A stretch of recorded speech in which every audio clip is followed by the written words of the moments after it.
വിദ്യാർത്ഥി സുഹൃത്തുക്കളെ, ADSയുടെ കീഴിൽ സംഘടിപ്പിക്കപ്പെടാറുള്ള മാസാന്ത ക്ലാസിൻ്റെ ഭാഗമായി നടത്തപ്പെടുന്ന ആദർശ പഠന ക്ലാസ്സിലാണ് നാം ഒരുമിച്ച് കൂടിയിട്ടുള്ളത്. അല്ലാഹു സുബ്ഹാനഹു വ തആല ഇതൊരു സൽക്കർമ്മമായി നമ്മിൽ നിന്ന് സ്വീകരിക്കുമാറാകട്ടെ.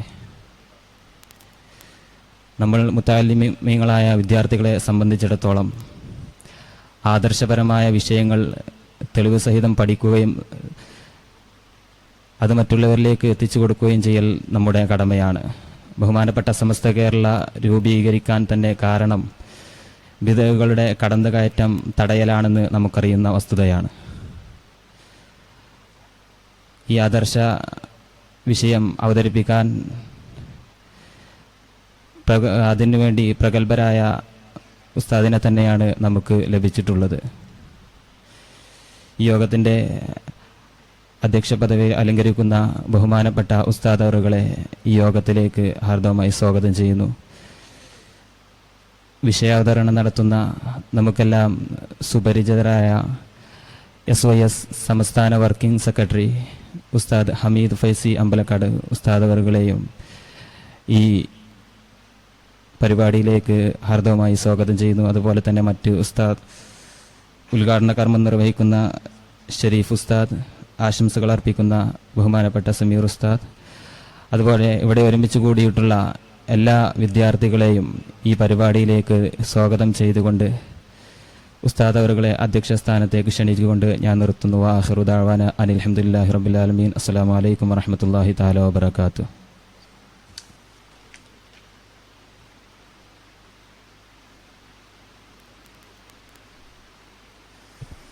സംഗമത്തിൻ്റെ ഉദ്ഘാടനം ഉസ്താദ് ഷരീഫ് ഫൈസി നിർവഹിക്കുന്നതാണ്. അതിനുവേണ്ടി ക്ഷണിക്കും.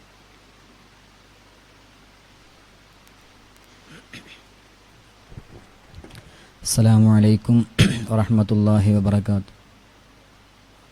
ബിസ്മില്ലാ അൽഹംദുലില്ലാ വസ്സലാത്തു വസ്സലാമു അലാ അഷ്റഫി റസൂലില്ലാ വഅലാ ആലിഹി വസഹ്ബിഹി വഅസ്ബാഇഹി അജ്മഈൻ, അമ്മാ ബഅദ്. അഭിവന്ദരായ ഉസ്താദുമാരെ, പ്രിയപ്പെട്ട പണ്ഡിത വിദ്യാർത്ഥികളെ, അള്ളാഹുവിൻ്റെ മഹത്തായ അനുഗ്രഹത്താൽ നമ്മുടെ ഈ മാസത്തെ പഠന ക്ലാസ്സിന്, ആദർശ പഠന ക്ലാസ്സിന് ആദർശ മേഖലയിൽ കഴിവ് തെളിയിച്ച അഭിവന്ദരായ പണ്ഡിതർ ഉസ്താദ് അബ്ദുൽ ഹമീദ് ഫൈലി അമ്പലക്കടവ് അവറുകളെ തന്നെ നമുക്ക് ലഭിച്ചു. കൂടുതലൊന്നും പ്രസംഗിക്കുന്നില്ല. ഔപചാരികതയ്ക്ക് വേണ്ടി ബിസ്മില്ലാഹിർ റഹ്മാനിർ റഹീം എന്ന തിരുവാക്യം ഉച്ചരിച്ചുകൊണ്ട് ഞാൻ ഈ യോഗം ഉദ്ഘാടനം ചെയ്തതായി അറിയിക്കുന്നു. വാഖിറു ദഅ്വാന അനിൽ ഹംദുലില്ലാഹി റബ്ബിൽ ആലമീൻ. അസ്സലാമു അലൈക്കും.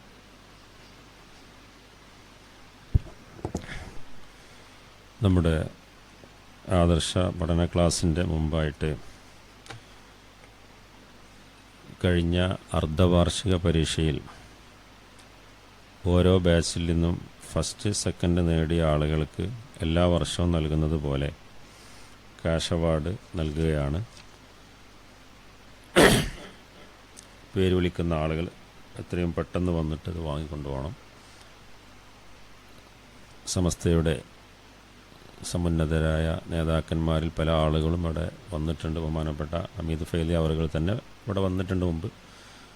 ഇപ്പോഴും നമ്മെ സംബന്ധിച്ചിടത്തോളം നമ്മുടെ മാതൃസംഘടന അതാണ്. അല്ലാത്ത ഒരാളും നമ്മുടെ ദർസിലില്ല, അൽഹംദുലില്ലാ. തുടർന്നും അല്ലാഹു സുബ്ഹാനഹു വ തആല മഹിതമായ സംഘടന ഖിദ്മത്ത് ചെയ്യാൻ നമുക്ക് തൗഫീഖ് നൽകട്ടെ.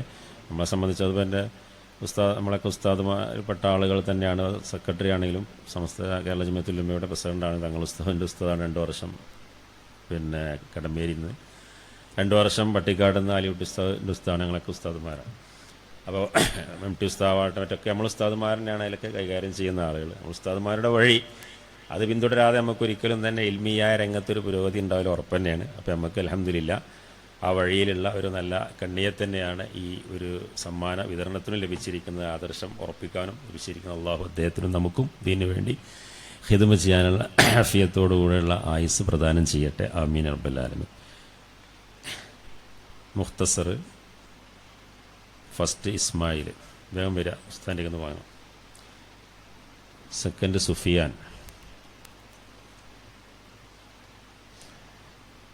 മുഖ്തസർ 1-ാം ഭാഗം ഫസ്റ്റ് ജാബിർ തങ്ങൾ,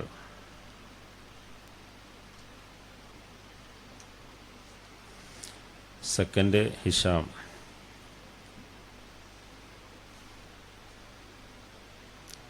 ജാബിതങ്ങളുണ്ടല്ലോ. ആരുടെ സനാണോ പോയതാ? ഇഷാം രണ്ടാളും പോയിക്കോ. ആഫിദ് അബ്ദുൽ ലത്തീഫ്,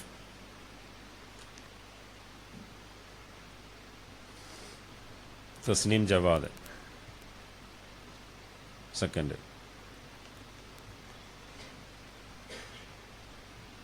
ഷഫീഖ് നിയാസ് അലിഫിയ ഫസ്റ്റ്,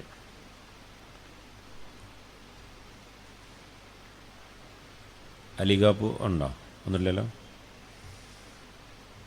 സക്കുലിസാൻ ഫസ്റ്റ്, മുഹമ്മദ് സഫ്വാൻ,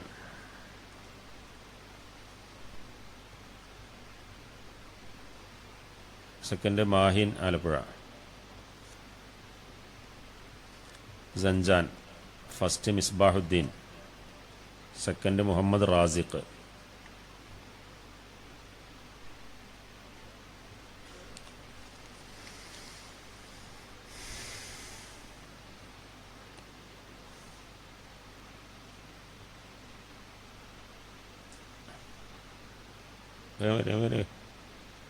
സമയം പിന്നെ ക്ലാസ് എടുക്കാൻ സമയം ഉണ്ടാവില്ല അവർ. ഇനി അടുത്തത് നമ്മളെ മീലാദ് ഫെസ്റ്റിനുള്ള ദർശനത്തിൻ്റെ സ്പെഷ്യൽ പതിപ്പ് പ്രകാശനമാണ്. അത് പ്രകാശനം ചെയ്യാൻ വേണ്ടി ബഹുമാനപ്പെട്ട ഹമീദ് ഫൈലി അവറുകളെയും ഏറ്റുവാങ്ങാൻ വേണ്ടി ആരാ അതിൻ്റെ എഡിറ്റർ ആരാ? വരി ബഹുമാനപ്പെട്ട തങ്ങളവറുകളെയും അതുപോലെ ക്ഷണിക്കുകയാണ്.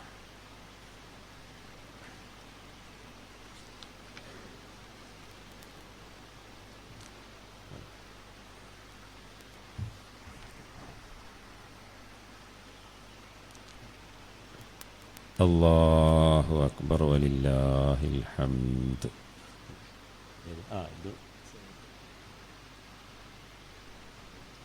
നമ്മളെ മദീന ഫാഷൻ മദ്ഹ് ഗാനത്തിൽ 2ാം സ്ഥാനം കരസ്ഥമാക്കിയ നമ്മുടെ ദർസ് വിദ്യാർത്ഥി സുഹൈൽ കൂരാടിന് ബഹുമാനപ്പെട്ട ഹമീദ് ഫൈലി അവാർഡാണ്.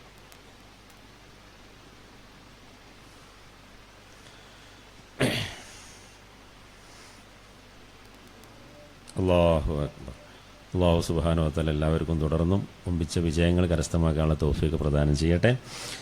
ഇനി ക്ലാസ് അവതരിപ്പിക്കാൻ വേണ്ടി ആദരപൂർവ്വം ബഹുമാനപ്പെട്ട ഫൈലി അവറുകളോട് ആവശ്യപ്പെടുകയാണ്.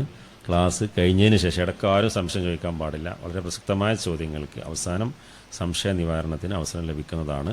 ഇൻഷാ അല്ലാഹ് പിന്നെ ദുഹർ വരെയാണ് ഇത് നീട്ടിക്കൊണ്ടുപോകുന്നത്. ദുഹറോടുകൂടെ നമുക്ക് ക്ലാസ് അവസാനിപ്പിക്കണം. ഇപ്പോൾ തന്നെ 10:45 പോവുകയാണ്. അപ്പോൾ അതിൻ്റെ ഇടയിൽ ക്ലാസ് അവതരിപ്പിച്ചതിന് ശേഷം ആർക്കെങ്കിലും എന്തെങ്കിലും സംശയങ്ങൾ വരികയാണെങ്കിൽ പ്രസക്തമായ കാര്യങ്ങൾ നിങ്ങൾക്ക് ചോദിക്കാവുന്നതാണ്. അല്ലാഹു സുബ്ഹാനഹു വ തആല എല്ലാം നല്ല നിലക്ക് നടത്തിക്കൊണ്ടുപോകാൻ നമുക്ക് തൗഫീഖ് നൽകട്ടെ. ബഹുമാന പുരസ്സരം ബഹുമാനപ്പെട്ട ഫൈലിയെ വേദിയിലേക്ക് ക്ഷണിക്കുന്നു. അസ്സലാമു അലൈക്കും.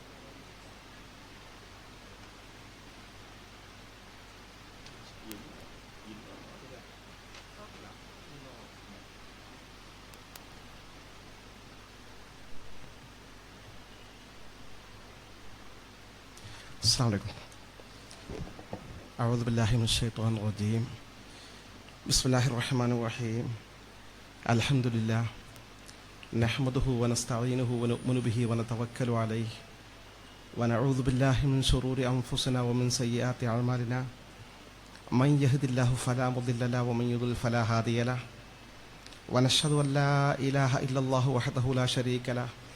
ونشهد أن محمدا عبده ورسوله ورسله بالهدى ودين الحق ليظهره على الدين كله ولو كره المشركون. أما بعد فإن خير الحديث كتاب الله وخير الهدي هدي محمد صلى الله عليه وسلم وشر الأمور محدثاتها وكل محدثة بدعة وكل بدعة ضلالة وكل ضلالة في النار.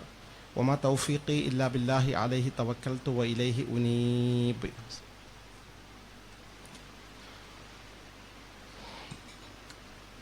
ഏറെ ആദരണീയനായ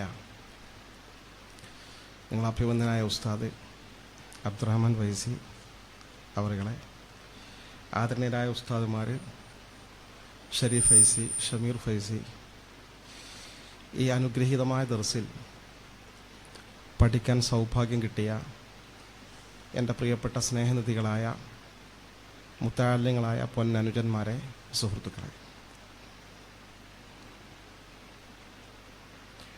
നിറഞ്ഞ സന്തോഷത്തോടു കൂടിയാണ് നിങ്ങളെ ഈ പരിപാടിയിൽ ഈ വിനീതൻ പങ്കെടുക്കുന്നത്. തലപ്പാവണിഞ്ഞ ശുഭ്രവസ്ത്രധാരികളായ മദീനയിലെ ആ മസ്ജിദുൻ നബവിയിലെ ദർസിൻ്റെ തുടർച്ചയിൽ പങ്കെടുത്തുകൊണ്ടിരിക്കുന്ന ഒറിജിനൽ അഹ്ലു സുന്നത്തി വൽ ജമാഅത്തിൻ്റെ ആശയാദർശങ്ങളുടെ പഠനങ്ങളുമായി മുന്നോട്ട് പോകുന്ന നിങ്ങളെ കാണുമ്പോൾ വലിയ സന്തോഷമാണ്, പ്രതീക്ഷയാണ്. അള്ളാഹു നാം ഏവരെയും അനുഗ്രഹിക്കുമാറാകട്ടെ. ആമീൻ പ്രാർത്ഥിക്കുകയാണ്.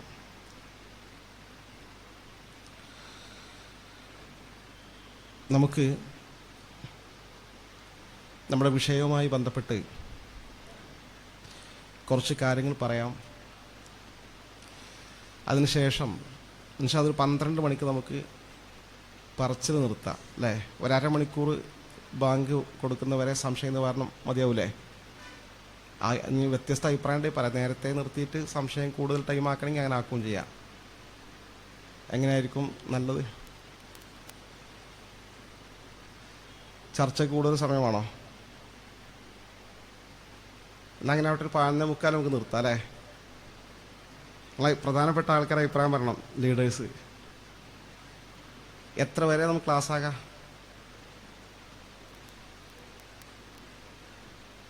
11:45, 12.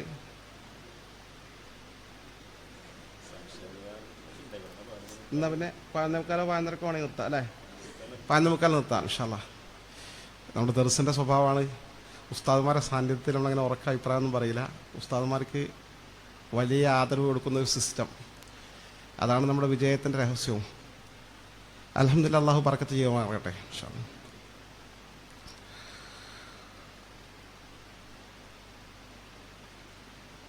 നിങ്ങളുടെ ഉസ്താദിനോട് വ്യക്തിപരമായി വലിയ ബഹുമാനമുള്ള കൂട്ടത്തിലാണ് ഞാൻ. അതിന് കാരണം അദ്ദേഹത്തിൻ്റെ പിതാവിൻ്റെ പിതാവ് അരിപ്ര മൊയ്തീൻ ഹാജി അവർകൾ നവർ അല്ലാഹു മർക്കദ,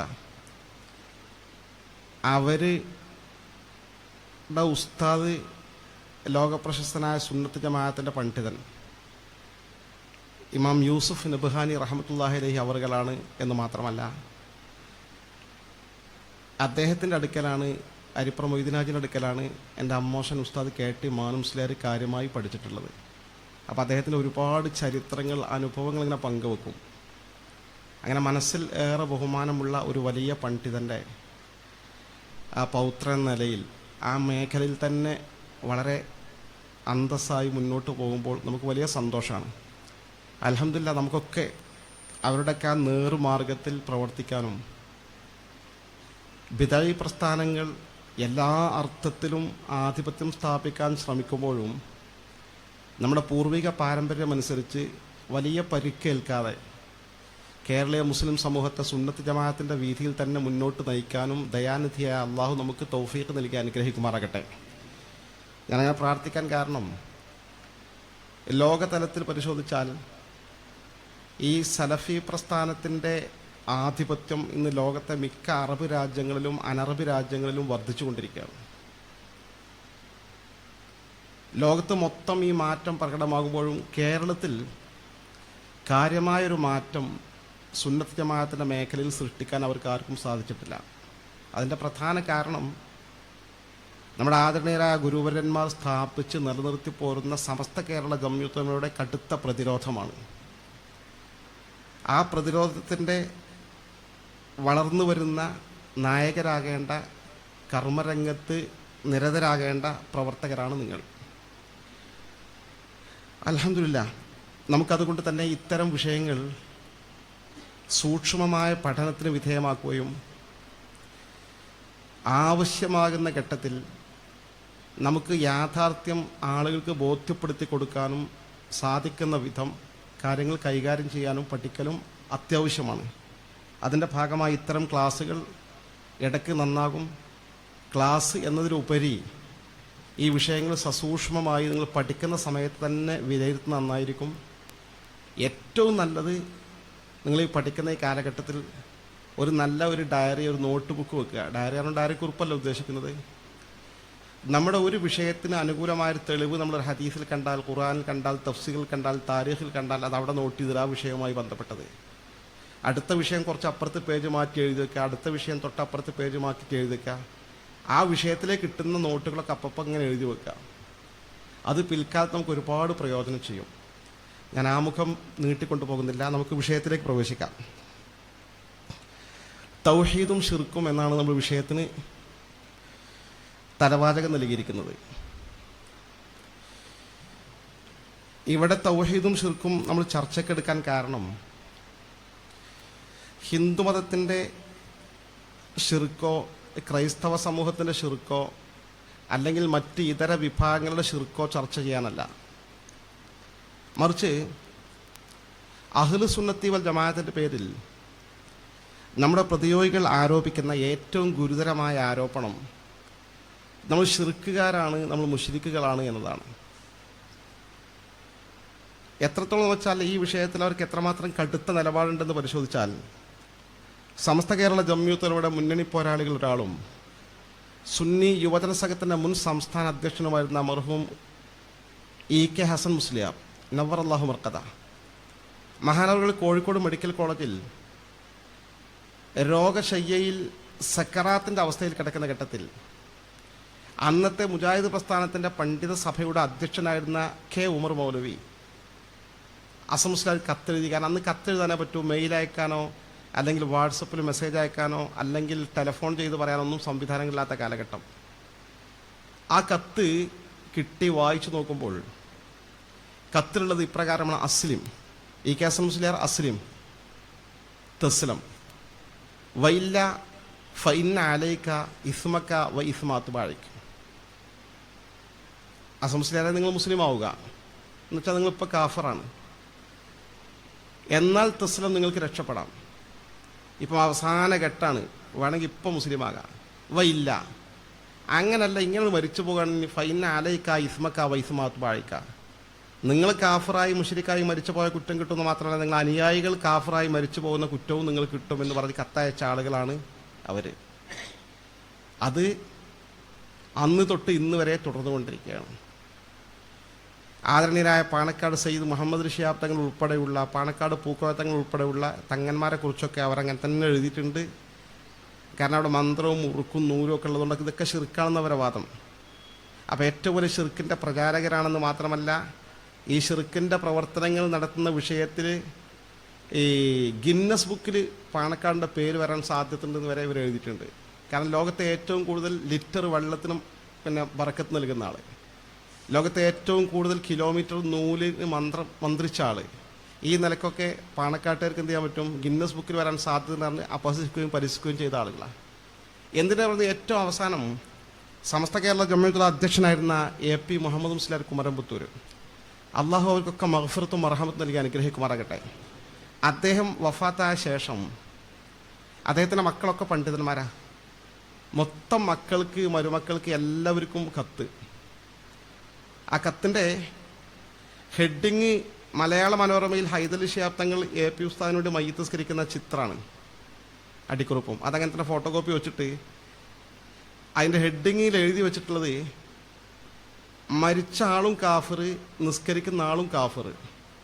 എന്നാൽ അടിക്കുറിപ്പ് അത് തമാശയല്ല. ഖുർആൻ്റെ ഇന്ന ആയത്തുകളെ വെളിച്ചത്തിൽ ഈ മരിച്ച ആൾ ഏതായാലും നരകത്തിലേക്ക് പോയി കഴിഞ്ഞു, മയ്യിത്ത് നിസ്കാരത്തിന് നേതൃത്വം കൊടുക്കുന്ന ആൾ കാഫറാണ്, കാഫറിൻ്റെ പ്രാർത്ഥനയ്ക്ക് ഉത്തരം കിട്ടൂല. എന്നിട്ട് ഇങ്ങനെ ഒരു പേജ് നിറയെ എഴുതിയിട്ടുണ്ട്. ഔദ്യോഗികമായി സംഘടന മേൽവിലാസമില്ലെങ്കിലും മേലെ ഓരോ ഫ്രം വെച്ചിട്ട് അഡ്രസ്സ് വെച്ചിട്ടാണ് കത്തെഴുതിയിട്ടുള്ളത്.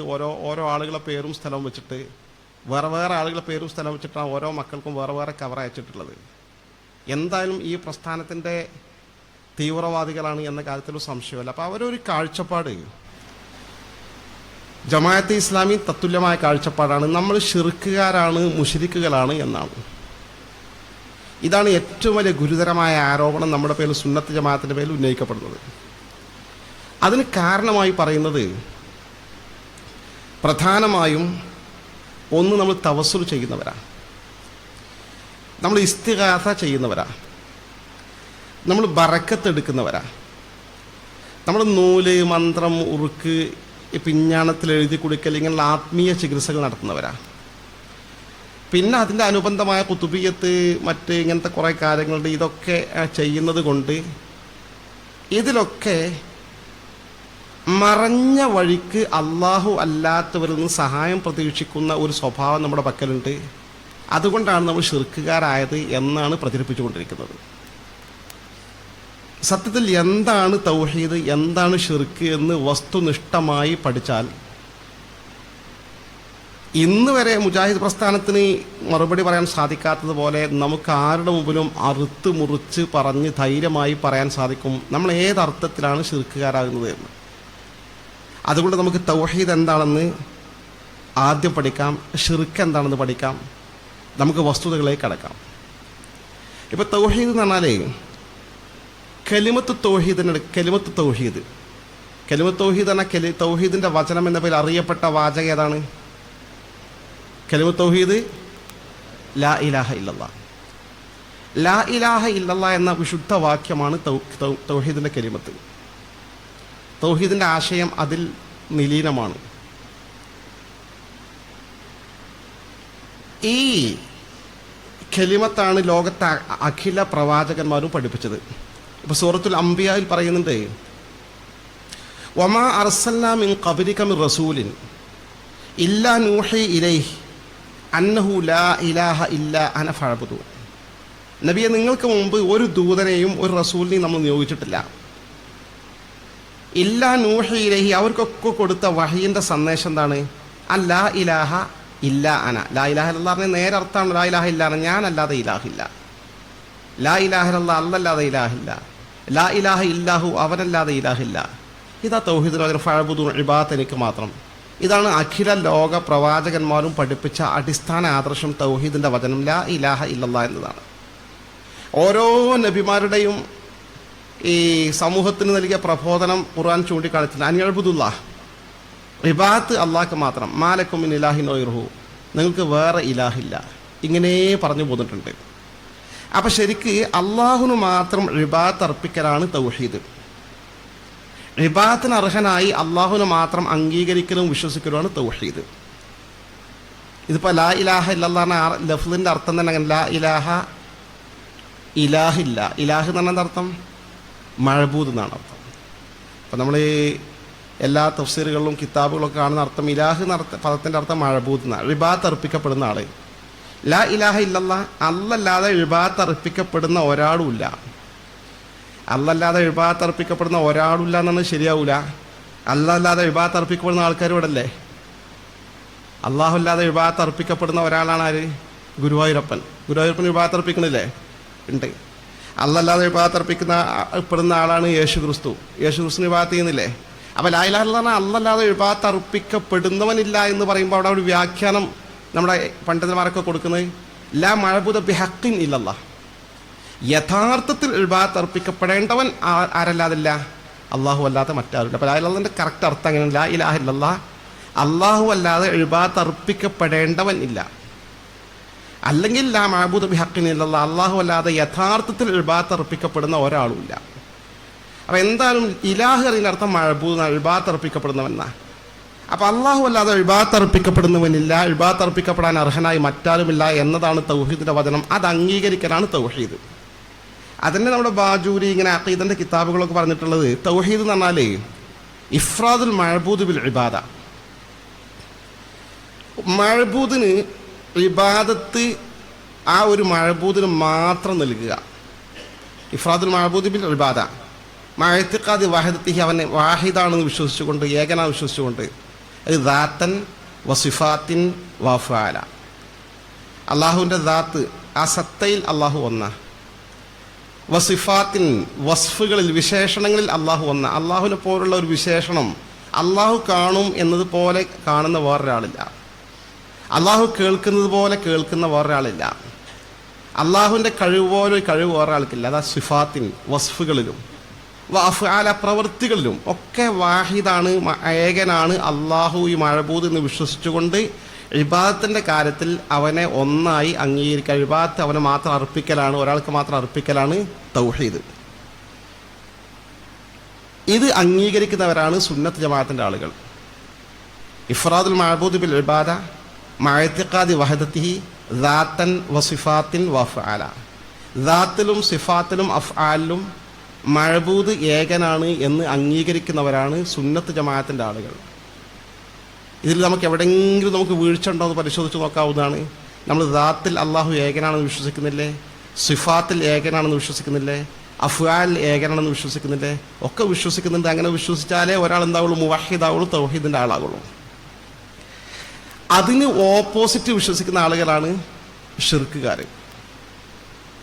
അപ്പോൾ ഷിർക്ക് എന്ന് പറഞ്ഞാൽ ദാത്തിലോ സിഫാത്തിലോ അഫ്ആലിലോ മഅബൂദ് ഒന്നിലധികം ഉണ്ടെന്ന് വിശ്വസിക്കുക. അള്ളാഹു അല്ലാത്ത മറ്റൊരു ദാത്ത് അള്ളാഹുവിൻ്റെ ദാത്ത് പോലെ ഉണ്ടെന്ന് വിശ്വസിക്കുക. അല്ലെങ്കിൽ അള്ളാഹുവിൻ്റെ വിശേഷണം പോലെ ഒരു വിശേഷണം കഴിവുള്ള ഒരാൾ വേറുണ്ട് വിശ്വസിക്കുക. അല്ല അള്ളാഹു പ്രവർത്തിക്കും പോലെ പ്രവർത്തിക്കാൻ വേറെ ആൾക്ക് കഴിയും വിശ്വസിക്കുക. അതൊക്കെ ഷിർക്ക്. അത് ഒന്ന് വൃത്തിയായി ക്രോഡീകരിച്ചതാണ് നമ്മുടെ ഷറഹുൽ അഖായിദിലൊക്കെ ഷിർക്കിന് കൊടുത്ത താരീഫ് അൽ ഇഷ്റാഖു ബില്ലാ. അപ്പോൾ ഷിർക്ക് എന്ന് പറഞ്ഞാൽ ഇസ്ബാത്തു ശരീക്ക് ഫിൽ ഉലൂഹിയ. അള്ളാഹു അല്ലാതെ ഇലാഹില്ല എന്നാണല്ലോ. അപ്പോൾ ഇലാഹ് എന്ന വിഷയത്തിൽ അള്ളാഹുവിൻ്റെ കൂടെ ഒരു ഷെയറുകാരൻ, ഒരു പങ്കാളി വേറെ ഉണ്ടെന്ന് സ്ഥിരീകരിക്കുക, വിശ്വസിക്കുക. നമ്മൾ ലാ ഇലാഹ ഇല്ലല്ലാഹ് തൗഹീദിൻ്റെ വചനം. അല്ലല്ലാതെ ഇലാഹില്ല, അല്ലല്ലാതെ മഅബൂദില്ല. എന്നാൽ അല്ലല്ലാതെ ഒരു മഅബൂദ് ഉണ്ട് എന്ന് വിശ്വസിക്കലാണ് ഇത് ഷിർക്ക്. ഇസ്ബാത്തു ശരീക്ക് ഫിൽ ഉലൂഹിയ. ഇലാഹാവുക എന്ന വിഷയത്തിൽ അള്ളാഹു മാത്രമല്ല അവൻ്റെ കൂടെ വേറൊരു ഷെയറുകാരൻ, വേറൊരു പങ്കാളി, വേറൊരാളും കൂടി ഉണ്ടെന്ന് വിശ്വസിക്കുക. മിനിമം ഒന്നോ രണ്ടോ എത്ര ആയിക്കോട്ടെ.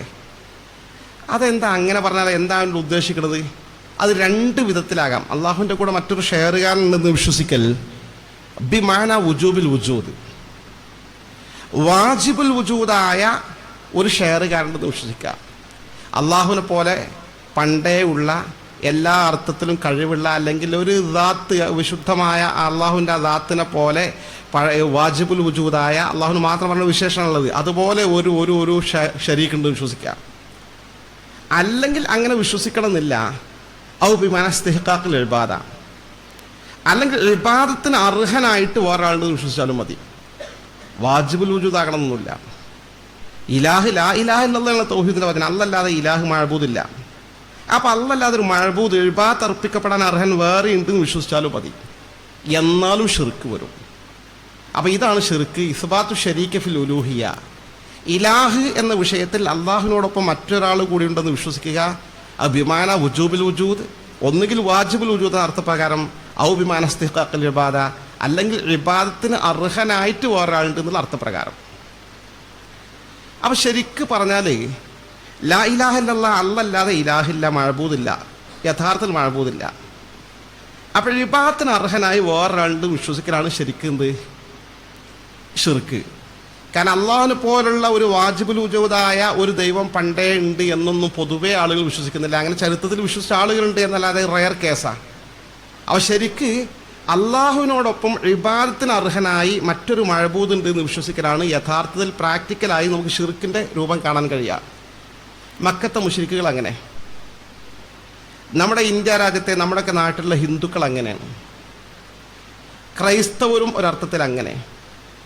ലോകത്തെ ഈ ഷിർക്കുകാർ, ബഹുദൈവവിശ്വാസികളൊക്കെ ശരാശരി അള്ളാഹു മാത്രമല്ല ഇബാദത്തിന് അർഹൻ, വേറെയും ഇബാദത്തിന് അർഹരായി ചില ദൈവങ്ങളുണ്ട്, വസ്തുക്കളുണ്ട്, സൃഷ്ടികളുണ്ട് എന്ന് വിശ്വസിക്കുന്നവരാണ്. അതാണ് ശരിക്ക് ഷിർക്ക്. അപ്പം എന്താണ് ഇബാദത്തിന് അർഹനായി മറ്റൊരാളുടെ വിശ്വസിക്കുമ്പോൾ ഇബാദത്ത് എന്താണെന്നൊരു വിഷയം വരും. ഇപ്പോൾ ലാ ഇലാഹയുടെ അർത്ഥം തന്നെ പറയുമ്പോൾ ഫസ്റ്റ് വരുന്നതാ ലാ ഇലാഹ ഇല്ലല്ലാഹ്, അല്ലല്ലാതെ യഥാർത്ഥത്തിൽ ഇബാദത്ത് അർപ്പിക്കപ്പെടാൻ അർഹനില്ല. അപ്പം എന്താണ് ഇബാദത്ത് എന്ന പദത്തിൻ്റെ അർത്ഥം? കാരണം അത് കിട്ടണമല്ലോ. യഥാർത്ഥത്തിൽ ആ ഒരൊറ്റ പദത്തിൻ്റെ അർത്ഥം വിശകലനം ചെയ്യുന്നിടത്താണ് ഒരൊറ്റ ആ അടിസ്ഥാന കാരണം വെച്ചുകൊണ്ടാണ് മുജാഹിദ് നമ്മളെ മുശ്രിക്കാന്ന് പറഞ്ഞത്. ആ ഒരൊറ്റ അർത്ഥത്തിൻ്റെ വിശദീകരണത്തിലുള്ള പുതിയൊരു പ്രശ്നം ഉണ്ടാക്കിയതുകൊണ്ടാണ് ജമാഅത്തെ ഇസ്ലാമി ഇന്ത്യൻ ഭരണകൂടവുമായി സഹകരിച്ച് പോകുന്ന ആളുകൾ ഷിർക്കുകാരാണ്, മുശ്രിക്കാണെന്ന് പറയുന്നത്. ഈ ഇബാദത്ത് എന്ന പദത്തിൻ്റെ ഒരൊറ്റ അർത്ഥം യഥാർത്ഥത്തിൽ അപ്പോൾ ആ ഇബാദത്ത് എന്ന പദത്തിൻ്റെ അർത്ഥം നമ്മൾ കൃത്യമായി വിശകലനം ചെയ്ത് ബോധ്യപ്പെടേണ്ട ഒരു അടിസ്ഥാന വാക്കാണ്. കാരണം നമ്മൾ തൗഹീദുമായി ബന്ധപ്പെട്ട വിഷയമല്ലേ. ലാ ഇലാഹ ഇല്ലല്ലാഹ് മാത്രമല്ല വളരെ കനുള്ള വാക്കാണ്. അഫ്ളലു മാ ഖുൽതു അന വന്നബിയ്യൂന മിൻ ഖബ്ലി, ഞാനും എൻ്റെ മുൻഗാമികളായ അമ്പിയാക്കളും പറഞ്ഞ വാചകങ്ങൾ ഏറ്റവും വിശുദ്ധമായ വാചകം ലാ ഇലാഹ ഇല്ലല്ലാഹ്, ലാ ഇലാഹ ഇല്ലല്ലാഹ്. അഖില ലോക പ്രവാചകന്മാർ പഠിപ്പിച്ച അടിസ്ഥാന ആദർശം ലാ ഇലാഹ ഇല്ലല്ലാഹ്. ഒരാൾ ഇസ്ലാമിലേക്ക് വരണമെങ്കിൽ അടിസ്ഥാനപരമായി അംഗീകരിക്കേണ്ടത് ലാ ഇലാഹ ഇല്ലല്ലാഹ്. പിന്നെ അള്ളാൻ്റെ റസൂല് ലോകത്തേക്ക് നിയുക്തനായ അള്ളാൻ്റെ ദൂതൻ, ഈ സന്ദേശവാഹകനാണെന്ന് അംഗീകരിക്കാതെ എക്സ്ട്രാ രണ്ടാമത്തെ കാര്യമാണ്. അപ്പം യഥാർത്ഥത്തിൽ വലിയ വിഷയമാണ് ലാ ഇലാഹ ഇല്ലല്ലാഹ്. തുലാസിൻ്റെ തട്ടിലിട്ട് നല്ല വെയിറ്റാണ് ലാ ഇലാഹ ഇല്ലല്ലാഹ്. അപ്പോൾ അയാളുടെ അർത്ഥം അറിയണമല്ലോ. ലാ ഇലാഹ ഇല്ലല്ലാഹ്, അള്ളാഹു അല്ലാതെ ഇബാദത്തിന് അർഹനേ ഇല്ല എന്ന് പറഞ്ഞാൽ നമ്മൾ ഇബാദത്തിന് ആരാധന എന്നൊക്കെ പറയും. എന്താ ആരാധന? യഥാർത്ഥത്തിൽ എന്താണ് അതിൻ്റെ ആശയം എന്ന് കൃത്യമായി മനസ്സിലാക്കൽ അനിവാര്യമാണ്. ഇബാദത്ത് എന്നാൽ നമുക്ക് ആദ്യം അവരെ അർത്ഥം പഠിക്കാം. ഇപ്പോൾ യഥാർത്ഥത്തിലുള്ള അർത്ഥമല്ലാതെ പറയുന്ന ആളുകളുടെ അർത്ഥം നമുക്ക് ആദ്യം പഠിക്കാം. മുജാഹിദ് പ്രസ്ഥാനം ഇബാദത്തിന് കൊടുക്കുന്ന അർത്ഥം തഅലീമു ഷൈഇ അലാ ഇഅ്തിഖാദി തഅ്സീരിഹിൽ ഗൈബി, തഅലീമു ഷൈഇ അലാ ഇഅ്തിഖാദി തഅ്സീരിഹിൽ ഗൈബി. ഒരു വസ്തുവിന് ഗൈബിയായ അദൃശ്യമായ നിലയ്ക്ക് കഴിവുണ്ടെന്ന നിലയിൽ മാനിക്കുക, ആദരിക്കുക, ബഹുമാനിക്കുക. അത് പറഞ്ഞു ഇപ്പോൾ അവർ ലാസ്റ്റ് പറയുന്നത് അദൃശ്യമായ നിലയിൽ കഴിവുണ്ട് എന്ന് വിശ്വസിച്ചാൽ മതി, പ്രത്യേകം ബഹുമാനിക്കേണ്ട ആവശ്യമൊന്നുമില്ല. ഒരു വസ്തുവിന് അദൃശ്യമായ നിലയിൽ ഉപകാരവും ഉപദ്രവവും ചെയ്യാൻ കഴിയുമെന്ന് വിശ്വസിക്കുക. ഇതാണ് ഇബാദത്ത് പറഞ്ഞാൽ. നമ്മൾ അള്ളാഹുവിനെ കുറിച്ച് അങ്ങനെ വിശ്വസിക്കുന്നത്. ഇപ്പോൾ മുജാഹിദ് എന്താ പറയണത്? അദൃശ്യമായ നിലയ്ക്ക് നമുക്ക് ഉപകാരം ചെയ്യാൻ അള്ളാഹ്ക്ക് കഴിയില്ലേ? കഴിയും. പടച്ചോനെ, നമ്മൾ ഇരുന്നിട്ട് പരീക്ഷയിൽ ഫസ്റ്റ് റാങ്ക് എനിക്ക് കിട്ടണേ കുറേ ദ്വാർന്ന് പറഞ്ഞ് ദ്വാർന്ന് അല്ല കേൾക്കുന്നുണ്ടല്ലത്. നിങ്ങൾ ഫസ്റ്റ് റാങ്ക് കിട്ടും ചെയ്തു, പരീക്ഷയിൽ അവാർഡും കിട്ടി. അപ്പം എന്താ, നമ്മൾ ദ്വാ ചെയ്തതിന് അള്ളാഹു നമുക്ക് ഉത്തരം തന്നു. പക്ഷെ നമുക്ക് ദൃശ്യമായ നിലക്കാ കാണുന്നുണ്ടോ? അള്ളാഹു ചെയ്യുന്ന ഉപകാരം നമ്മൾ നേർക്ക് നേരെ കാണുന്നില്ല, പക്ഷെ നമുക്ക് ഉപകാരം കിട്ടുന്നുണ്ട്. അദൃശ്യമായ നിലയിൽ മറഞ്ഞ വഴിക്ക് ഉപകാരം ചെയ്യാൻ ആർക്ക് കഴിയുന്നുണ്ട്? അള്ളാഹുവിന് കഴിയുന്നുണ്ട്. എന്ന മാതിരി ആപത്തുകളിവിടെ വരുന്നുണ്ട്. ഈ മറഞ്ഞ വഴിക്ക് ആപത്ത് ആരാണ് തരുന്നത്? അള്ളാഹുവാണ്. ആ മറഞ്ഞ വഴിക്ക് ഉപകാരവും ഉപദ്രവവും ചെയ്യാൻ കഴിയുന്നവൻ അള്ളാഹു മാത്രം. ഇബാദത്ത് അള്ളാഹ്ക്ക് മാത്രം എന്നതിൻ്റെ അർത്ഥം അതാ. അപ്പോൾ ഈ ഇബാദത്തിൻ്റെ അർത്ഥം അങ്ങനെയാണ്, മറഞ്ഞ വഴിക്ക് ഉപകാരവും ഉപദ്രവവും ചെയ്യാൻ കഴിയുക എന്ന് ഒരാളെക്കുറിച്ച് വിശ്വസിക്കുക. ഒരു വ്യക്തിയെക്കുറിച്ച്, ഒരു ശക്തിയെക്കുറിച്ച്, ഒരു സൃഷ്ടിയെക്കുറിച്ച് വിശ്വസിക്കലാണ് ഇബാദത്ത്. ഇതാണ് മുജാഹിദ് പ്രസ്ഥാനം പറയുന്ന അർത്ഥം.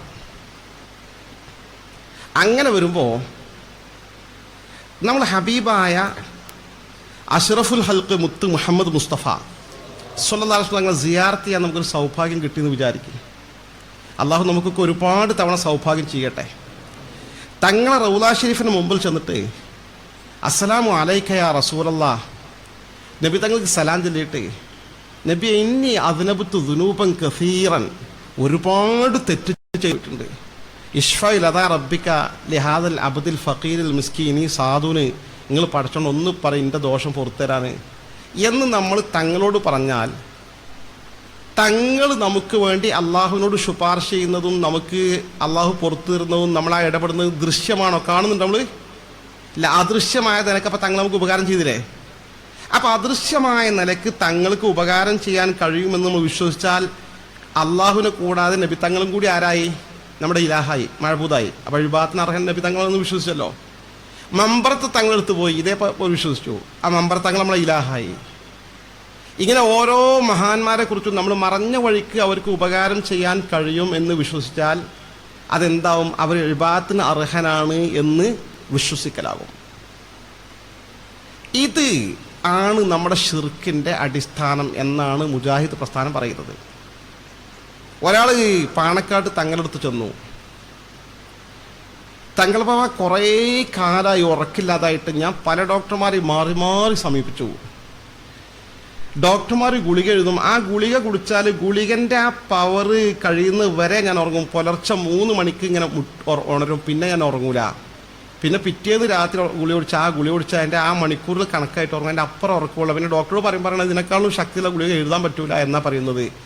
എനിക്ക് തങ്ങൾപ്പാപ്പ എന്തെങ്കിലും ചെയ്തു തരണം എന്നാണ്. തങ്ങൾപ്പാപ്പ ഒരു ഗ്ലാസ് വെള്ളം എടുത്തു, മന്ത്രിച്ചു, എന്തൊക്കെ പറഞ്ഞിട്ട് ആ കുറച്ച് കുടിച്ചോളി പറഞ്ഞു. തലക്കൊരു കൊട്ടും കൊടുത്തു, അൽഫാത്തിഹാന്ന് മന്ത്രിച്ചു, ഒരു നൂലൊക്കെ ഉണ്ടാക്കി കെട്ടിയിട്ട് ഇതിങ്ങനെ കഴുത്ത് കൊണ്ടുപോയി കെട്ടിക്കളിയാവും. സംഭവം എന്തായി? ഇയാൾക്ക് അന്നും പോലെ തന്നെ ഉറക്ക് ശരിയായി. ഇപ്പം ഈ നൂലിന് മറഞ്ഞ വഴിക്ക് ഉപകാരം ഇവിടെ ചെയ്യാൻ സാധിച്ചു അല്ലേ? അത് ശിർക്കാ. കാരണം മറഞ്ഞ വഴിക്ക് ഉപകാരം ആർക്ക് മാത്രമേ ചെയ്യാൻ കഴിയുള്ളൂ എന്ന് മുജാഹിദ് പറയണത്? അള്ളാഹ്ക്ക് മാത്രം. അപ്പോൾ ഇബാദത്ത് അർഹനാണ് നൂല് എന്ന് നമ്മൾ വിശ്വസിച്ചു. അല്ലെങ്കിൽ തങ്ങൾക്ക് അങ്ങനെ ചെയ്യാം. അപ്പോൾ തങ്ങളും നമ്മളെന്തായി? ഇലാഹായി. ഇങ്ങനെ മറഞ്ഞ വഴിക്ക് ഉപകാരങ്ങളും ഉപദ്രവവും വരുത്തി വെക്കാൻ കഴിയുക എന്നാണ് ഇബാദത്തിൻ്റെ അർത്ഥം എന്ന് മുജാഹിദ് പ്രസ്ഥാനം പഠിപ്പിക്കുന്നു. അതനുസരിച്ച് അതാണ് ഇബാദത്തിൻ്റെ അർത്ഥമെങ്കിൽ നമ്മളൊക്കെ മുശ്രിക്കന്നല്ലേ? അല്ലേ? എന്താ പറയാൻ പേടി? മറഞ്ഞ വഴിക്ക് ഉപകാരവും ഉപദ്രവവും ചെയ്യാൻ അള്ളാഹു അല്ലാതെ മറ്റൊരാൾക്ക് കഴിയും. ആർക്ക് കഴിയുമെന്ന് വിശ്വസിച്ചാലും അതാണ് ഇബാദത്തിൻ്റെ മാനദണ്ഡമെങ്കിൽ നമ്മൾ സുന്നികളൊക്കെ എന്തായിരിക്കും? മുശ്രിക്ക് തന്നെയാണ്. കാരണം അവർ പറഞ്ഞത് ശരി തന്നെയാണ്. പക്ഷെ ആ ഇബാദത്തിന് അവർ കൊടുത്ത നിർവചനം ശരിയാണോ എന്നുള്ള പ്രശ്നം. ഇതുപോലെ ജമാഅത്തെ ഇസ്ലാമി പറഞ്ഞത് ഇബാദത്ത് പറഞ്ഞാൽ അതൊന്നുമല്ല. ഇബാദത്ത് എന്ന് പറഞ്ഞാൽ അനുസരണം, ആരാധന, അടിമവേല. അതിൽ ഈ ആരാധന എന്ന് പറഞ്ഞാൽ മുജാഹിദിൻ്റെ അർത്ഥം അവർ ഉൾക്കൊള്ളിക്കുന്നുണ്ട്. അവരെ പ്രധാനപ്പെട്ട വിഷയം എന്താ? അനുസരണ. അപ്പം ലാ ഇലാഹ ഇല്ലല്ലാഹ് എന്ന് പറഞ്ഞാൽ മുജാഹിദിൻ്റെ അർത്ഥം മറഞ്ഞ വഴിക്ക് ഉപകാരവും ഉപദ്രവവും ചെയ്യാൻ കഴിയുന്നവൻ അള്ളാഹു അല്ലാതെ മറ്റാരുമില്ലാതെ മുജാഹിദിൻ്റെ അർത്ഥം. ജമാഅത്തെ ഇസ്ലാമിൻ്റെ അർത്ഥം എന്തായി? അനുസരിക്കപ്പെടാനും ആരാധിക്കപ്പെടാനും അടിമവേല ചെയ്യപ്പെടാനും അർഹനായി അള്ളാഹു അല്ലാതെ മറ്റാരുമില്ല. അപ്പം അള്ളാഹിനെ മാത്രമേ അനുസരിക്കാവൂ. അതവരെ പോയിന്റ്. അള്ളാഹുവിൻ്റെതല്ലാത്ത ഒരു സംവിധാനത്തെയും അനുസരിക്കാൻ പാടില്ല. യഥാർത്ഥ അനുസരണം അള്ളാഹ്ക്ക് മാത്രം. അപ്പം ഇന്ത്യ രാജ്യത്തെ ഭരണകൂടത്തെ അനുസരിക്കാൻ പറ്റുമോ? ഇല്ല. ഇത് ഇസ്ലാമിക ഭരണകൂടമല്ല. ഇതിനനുസരിച്ചാൽ എന്താവും? ഷിർക്കാകും, ഇബാദത്താകും. അല്ലാത്ത ആൾക്ക് ഇബാദത്ത് എന്തായി? ഷിർക്കായി. അപ്പോൾ ഈ രാജ്യത്തെ ഭരണകൂടത്തിൽ നടത്തുന്ന ഇലക്ഷൻ തെരഞ്ഞെടുപ്പിൽ മത്സരിക്കാൻ പറ്റുമോ? ഇല്ല. കാരണം അതുമായിട്ടും അനുസരണം സഹകരണമല്ലേ. മത്സരിച്ചാൽ ഷിർക്ക് വരും. മാത്രമല്ല വോട്ട് ചെയ്താലും ഷിർക്ക് വരും. മാത്രമല്ല ഈ രാജ്യത്തെ ഗവൺമെൻറ് ഉദ്യോഗങ്ങൾ സ്വീകരിച്ചാലോ ഷിർക്കാകും. കാരണം ഒക്കെ അല്ലാത്തവർ അനുസരിക്കുന്നതിൻ്റെ ഭാഗമായിട്ട് വരും. ഈ രാജ്യത്തെ ഗവൺമെൻറ് നടത്തുന്ന സ്കൂളുകളിലേക്ക്, കോളേജുകളിലേക്ക് കുട്ടികളെ പഠിക്കാൻ പറഞ്ഞാച്ചാലോ ഷിർക്ക് വരും. ഈ രാജ്യത്തെ ഗവൺമെൻറ് കീഴിൽ സ്വന്തം മാനേജ്മെൻറ്റ് കീഴിൽ ഗവൺമെൻറ് സ്ഥാപനങ്ങൾ നടത്തിയാലോ ഷിർക്ക് വരും. ഈ രാജ്യത്തെ യൂണിവേഴ്സിറ്റി പരീക്ഷകൾ എഴുതി ഡിഗ്രി എടുത്തു, PG എടുത്തു, ഷിർക്കാകും. ഇതാണ് ഇന്ത്യൻ ജമാഅത്തെ ഇസ്ലാമിൻ്റെ അടിസ്ഥാനവാദം. കാരണം അവർ പറഞ്ഞില്ല ഇബാദത്ത് പറഞ്ഞാൽ എന്താണ്? ലാ ഇലാഹ ഇല്ലല്ലാഹ് അല്ലാതെ ഇബാദത്തിന് അർഹനില്ല. ഇബാദത്ത് പറഞ്ഞാൽ എന്താ? അനുസരണം, ആരാധന, അടിമവേല. അപ്പോൾ ലാ ഇലാഹ ഇല്ലല്ലാഹ് അല്ലാതെ അനുസരിക്കപ്പെടാനും ആരാധിക്കപ്പെടാനും അടിമവേല ചെയ്യപ്പെടാനും അർഹനായി മറ്റാരുമില്ല. ഇതാണ് ജമാഅത്തെ ഇസ്ലാമിൻ്റെ കാഴ്ചപ്പാട്. എന്നാൽ യഥാർത്ഥത്തിൽ ഇബാദത്തിനർത്ഥം ഈ രണ്ടും ശരിയാണോ? ഈ രണ്ടർത്ഥവും 100% തെറ്റാ. കുറച്ചൊക്കെ ശരിയുണ്ട്. മുജാഹിദ് പറഞ്ഞ ചില കാര്യങ്ങളുണ്ട് നമുക്ക് വിചാരിക്കാം. പക്ഷേ ഈ വിഷയത്തിൽ 100% തെറ്റാ. അപ്പോൾ മുജാഹിദ് ജമാഅത്ത് ചില പരിഷ്കരണവാദങ്ങൾ പറയുന്നുണ്ട്. നമുക്ക് സമൂഹത്തിൽ മാറ്റം വരുത്താൻ ഇന്ന രീതിയിലുള്ള പരിഷ്കൃത സംവിധാനങ്ങളുള്ള ആധുനിക സംവിധാനം അതൊക്കെ നമുക്ക് സ്വീകരിക്കാം. അത് കുറേ പറഞ്ഞ കാര്യങ്ങൾ ശരിയുണ്ട്. നമ്മൾ കുറേ ചേഞ്ച് വരുത്തണം. ഭൗതിക രംഗത്ത് ഇങ്ങനെ മുന്നേറണം. അപ്പോൾ അവരെക്കാളെ കുറേ നമ്മൾ മുന്നേറുന്നുള്ള വേറെ കാര്യം. അതല്ല, ആശയ രംഗത്ത്, ആദർശ രംഗത്ത് ഇപ്പോൾ ഈ പറഞ്ഞത് ലാ ഇലാഹ ഇല്ലല്ലാഹ്ക്ക് അള്ളാഹു അല്ലാതെ ഇബാദത്തിന് അർഹനില്ല എന്നുള്ള അർത്ഥം അവരും അംഗീകരിക്കുന്നു. പക്ഷേ ഇബാദത്തിന് മുജാഹിദ് പ്രസ്ഥാനം പറയുന്ന ഈ മറഞ്ഞ വഴിക്ക് ഉപകാരം ഉപദ്രവം ചെയ്യാൻ കഴിയുന്നവൻ അള്ളാഹു അല്ലാതെ മറ്റാരുമില്ല എന്ന അർത്ഥം, ആരാധിക്കപ്പെടാനും അനുസരിക്കപ്പെടാനും അടിമവേല ചെയ്യപ്പെടാനും അർഹനായി മറ്റാരുമില്ല എന്ന ജമാഅത്തെ ഇസ്ലാമിൻ്റെ അർത്ഥം, ഈ രണ്ടർത്ഥവും 100% തെറ്റാ. 100% തെറ്റ്. ഈ രണ്ടർത്ഥം മുജാഹിദ് പ്രസ്ഥാനം പറയുന്ന അർത്ഥം, അത് ജമാഅത്തെ ഇസ്ലാം പറയുന്ന അർത്ഥം ലോകത്ത് ഏതെങ്കിലും ഒരു അടിസ്ഥാന പ്രമാണത്തിൽ ആരെങ്കിലും എവിടെയെങ്കിലും എഴുതി വെച്ചതായി കാണിക്കാൻ സാധ്യമല്ല. ഇത് ഇബാദത്ത് അല്ലാഹ്ക്ക് മാത്രം ഇന്ന് തുടങ്ങിയതല്ലല്ലോ. അബുൽ ബഷർ ആദം അലൈഹിസ്സലാത്തു വസ്സലാമിൻ്റെ കാലത്ത് തുടങ്ങിയതാണ്. അന്നു മുതൽ ഇന്നോളം വരെ ഏറ്റവും അവസാനം നമ്മുടെ ഹബീബായ നബിയുൽ മുസ്തഫ മുഹമ്മദുൻ സ്വല്ലല്ലാഹു അലൈഹി വസല്ലം തങ്ങൾ അവർകൾ ഇതന്നെ ദഅവത്തെടുത്തത് ലാ ഇലാഹ ഇല്ലല്ലാഹ്. അപ്പോൾ ഖുർആനിൽ എവിടെയെങ്കിലും ഇബാദത്തിന് ഇങ്ങനെ അർത്ഥമുണ്ടോ? രണ്ടാം പ്രമാണമായ ഹദീസിൽ എവിടെയെങ്കിലും ഇങ്ങനെ അർത്ഥമുണ്ടോ? ഇനി വേണ്ട, ഖുർആന്റെ ഏതെങ്കിലും പ്രാമാണികമായ തഫ്സീർ ഗ്രന്ഥങ്ങളിൽ ഇബാദത്തിന് ഇങ്ങനെ അർത്ഥം കൊടുത്തിട്ടുണ്ടോ? എത്ര വിശദമായി തഫ്സീറുകൾ അവലോകനം ചെയ്തിട്ടുണ്ട്. വേണ്ട, അതല്ലെങ്കിൽ ഹദീസിന്റെ നിരവധി വ്യാഖ്യാന ഗ്രന്ഥങ്ങളുണ്ട്. ഏതെങ്കിലും ഒരു വ്യാഖ്യാന ഗ്രന്ഥത്തിൽ ആരെങ്കിലും ഇങ്ങനെ ഇബാദത്തിന് അർത്ഥം കൊടുത്തിട്ടുണ്ടോ? കൊടുത്തിട്ടില്ല.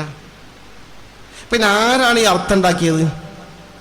ഈ അർത്ഥം ഉണ്ടാക്കിയത് ഇബാദത്തിന് മറഞ്ഞ വഴിക്ക് ഉപകാര ഉപദ്രവം ചെയ്യാൻ കഴിയുന്നവൻ എന്ന് ഇബാദത്തിന് അർത്ഥം കൊടുത്ത ചരിത്രത്തിൽ ആദ്യമായിട്ട് സയ്യിദ് മുഹമ്മദ് റഷീദ് റിള എന്ന് പറയുന്ന പണ്ഡിതനാണ്. ആൾ ഈജിപ്തുകാരനാണ്.